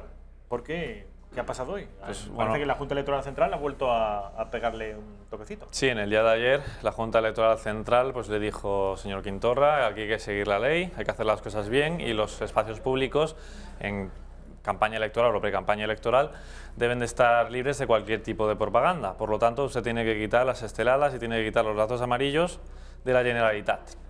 Caso omiso, Rafael. Por lo tanto, se le ha dado una nueva prórroga en el día de ayer, 24 horitas. Venga, tienes esto último o puedes tener delitos, puede acabar siendo delito porque estás incumpliendo con un mandato, una ley constitucional, o incluso se puede llevar a la inhabilitación, cosa que, bueno, a la Torra no sé si le dará mucho miedo, porque, como ha dicho Alfredo Fernández antes, seguramente haga lo que Puigdemont le diga, ¿no? Por lo tanto, ¿a qué hora hace esta prórroga? Hoy a las 6 de la tarde, es decir, que nuestro compañero Javier Torres, presentador de la redacción abierta de la tarde, no de la mañana, que es la buena, como dice siempre Rafa. Ahí. Mire, está mirando para atrás. No nos está viendo, no nos está viendo. Luego lo verá. Pues podrá contarles qué ha pasado finalmente, si Torra ha decidido retirarlos o no. Porque Torra en el día de hoy tiene, como de costumbre, una reunión con el Consejo Ejecutivo de la Generalitat, y ahí será pues cuando dé a conocer su decisión. Pues bien, Torra, porque bueno, esto va por hay aquí una cronología que se ha ido siguiendo, ¿no? Primero, la Junta Electoral Central le dice la semana pasada que lo quite. Por ejemplo, Colau, que es de Podemos, pues sí que hizo caso finalmente. Al principio no, pero luego sí le hizo caso y lo retiró. Perfecto, sin ningún problema. Aunque bueno, con alguna... Un tira y afloja. Con tira y afloja, efectivamente, entre gente que de la calle... Nunca mejor dicho, lo de tira y afloja. Y los policías municipales. Pero bueno, al final lo quitó. Y aquí en Torra, pues nada, esto sigue, le siguen dando prórrogas y al final, pues hoy ya fecha límite a ver si lo hace. Pero claro, es que Torra presentó un recurso diciendo que esto simplemente no era propaganda política, sino que era un anhelo de la libertad, un anhelo de la democracia, que tiene Cataluña, ¿no? Lo cual le dijo, y a lo cual le respondió la Junta Electoral Central, que esto es una, digamos, un argumento legítimo, pero no en este caso, porque dice, usted puede llevar eso en la campaña electoral si le parece perfectamente, pero no use los edificios públicos para hacer su campaña electoral, para hacer gala del independentismo.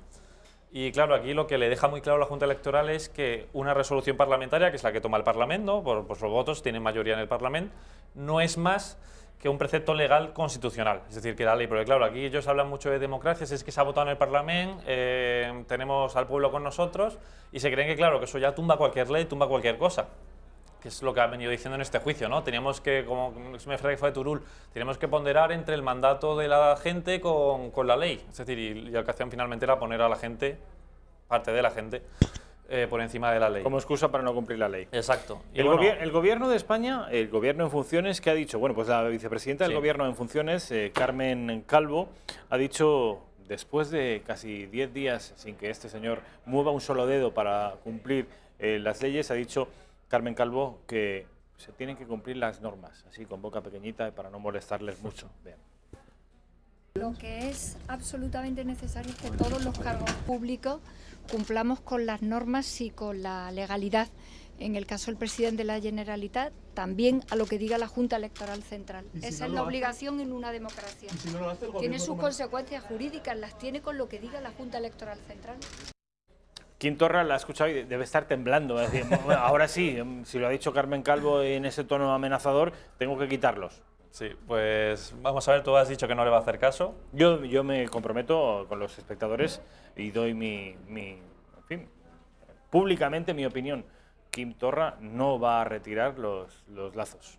Pues, en fin, ya veremos cómo acaba Quim Torra, si inhabilitado, si entre rejas o como demonios, pero él no va a dar ninguna orden, ya digo. Sí.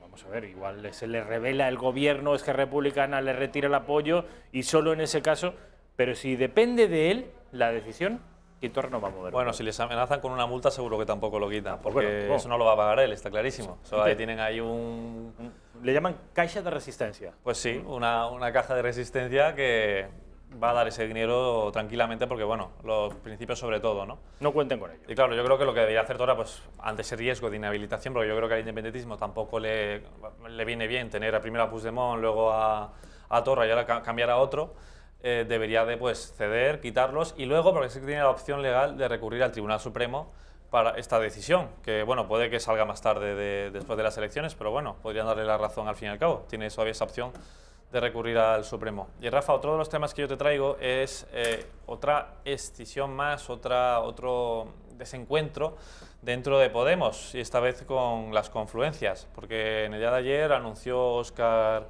Guardingo, que es senador de Podemos, que va a dejar la formación morada por una razón muy simple, y es que él ganó las primarias de En Comú Podem, allí en Cataluña. Sin embargo, en las listas de las generales, este partido, que está teniendo una deriva muy independentista, y es que hay que recordar, Rafa, que las confluencias van aparte realmente del partido general, que es Podemos, y un poco pues van a su libre albedrío, ¿no? Y claro, se han posicionado totalmente por el independentismo, y este señor, Óscar Guardingo, pues no es independentista, Y claro, pues eso le ha provocado que no le pongan ni el número 1, ni el 2, ni el 3 de las listas de En Común Podem, aunque hablan de que solo son especulaciones, pero se ve claro, si se ha ido es porque ya estaba claro. Le han puesto el número 11, por lo tanto, de En Común Podem es que ya no entraría al Congreso. Es decir, no, eso seguro, vamos, desde luego. Claro, esto le ha chirriado a él mucho, e incluso emitió en el día de ayer, vamos a verlo, un comunicado en el que explicaba un poco la deriva que está cogiendo el partido, cosa que no le gusta nada.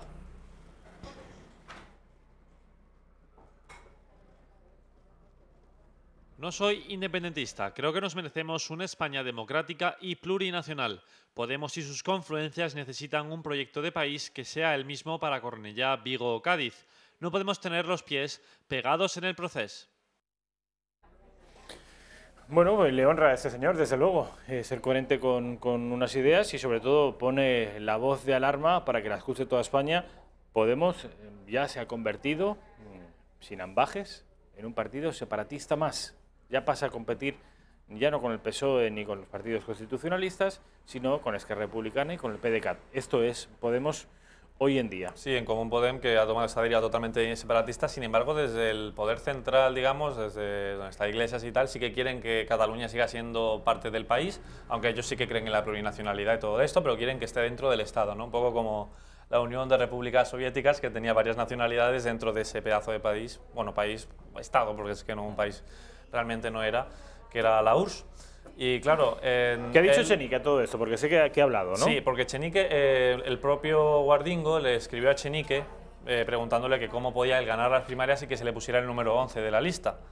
Y claro, Echenique pues no le dijo nada, porque como ya te he dicho, las confluencias van un poco a su rollo, van un poco a su manera y llevan pues su dirección propia, aparte de la de Podemos Central. Y claro, pues Echenique no le gusta que Guardingo se vaya, pero que tiene que respetar esa decisión. En ese sentido, pues respetar la decisión de Óscar Guardingo de abandonar la lista. Nosotros salimos a ganar las elecciones en Cataluña, como digo, creo que tenemos una candidatura muy potente en Cataluña y además estamos muy orgullosos de haber revalidado ese acuerdo.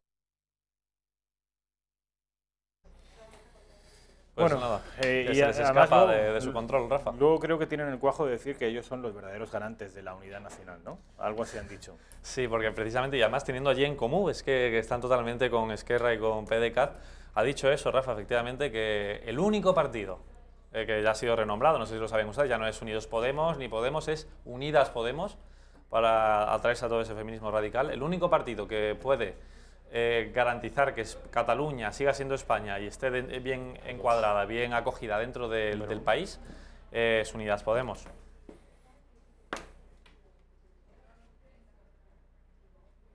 Sí, pensamos que la candidatura de En Comú Podem es la mejor manera de trasladar un mensaje muy claro, y es que Unidas Podemos y En Comú Podem en Cataluña es en estos momentos la única garantía de que España siga teniendo un proyecto común con Cataluña incluida en ese proyecto común.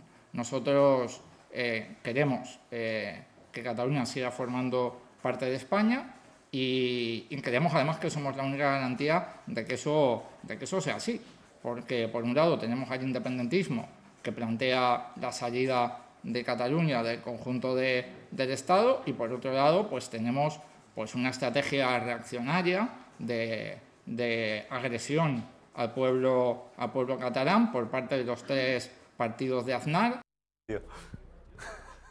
Di algo, tío, me dice. ¿Qué se puede decir de este hombre? Ay, Fíjense bueno. ustedes lo obcecados que serán en su endofobia, que es la fobia a uno mismo, a su hispanofobia, lo fanáticos que son en su odio a su propio país, que aun viendo el desplome electoral al que se están viendo sometidos, y es un desplome directamente relacionado con su política, con Cataluña, aun viéndolo, aun observándolo, aun contemplando que se están despeñando en cada una de las encuestas, son incapaces de virar el rumbo y reconciliarse con la idea de España. Fíjense ustedes cuán interiorizada tendrá la hispanofobia este partidito, que ya es un partidito enclenque y que acabará, yo espero que no en esta legislatura, pero sí en la siguiente, acabará desapareciendo o acabará teniendo la representación que siempre tuvo la ultraizquierda en nuestro país, es decir, 3 o 4 diputados. Ojalá, lo deseo con todas mis fuerzas, que esta gente los tontos útiles del separatismo acaben desapareciendo del panorama electoral español. Nos queda muy poquito tiempo para que me des la última noticia.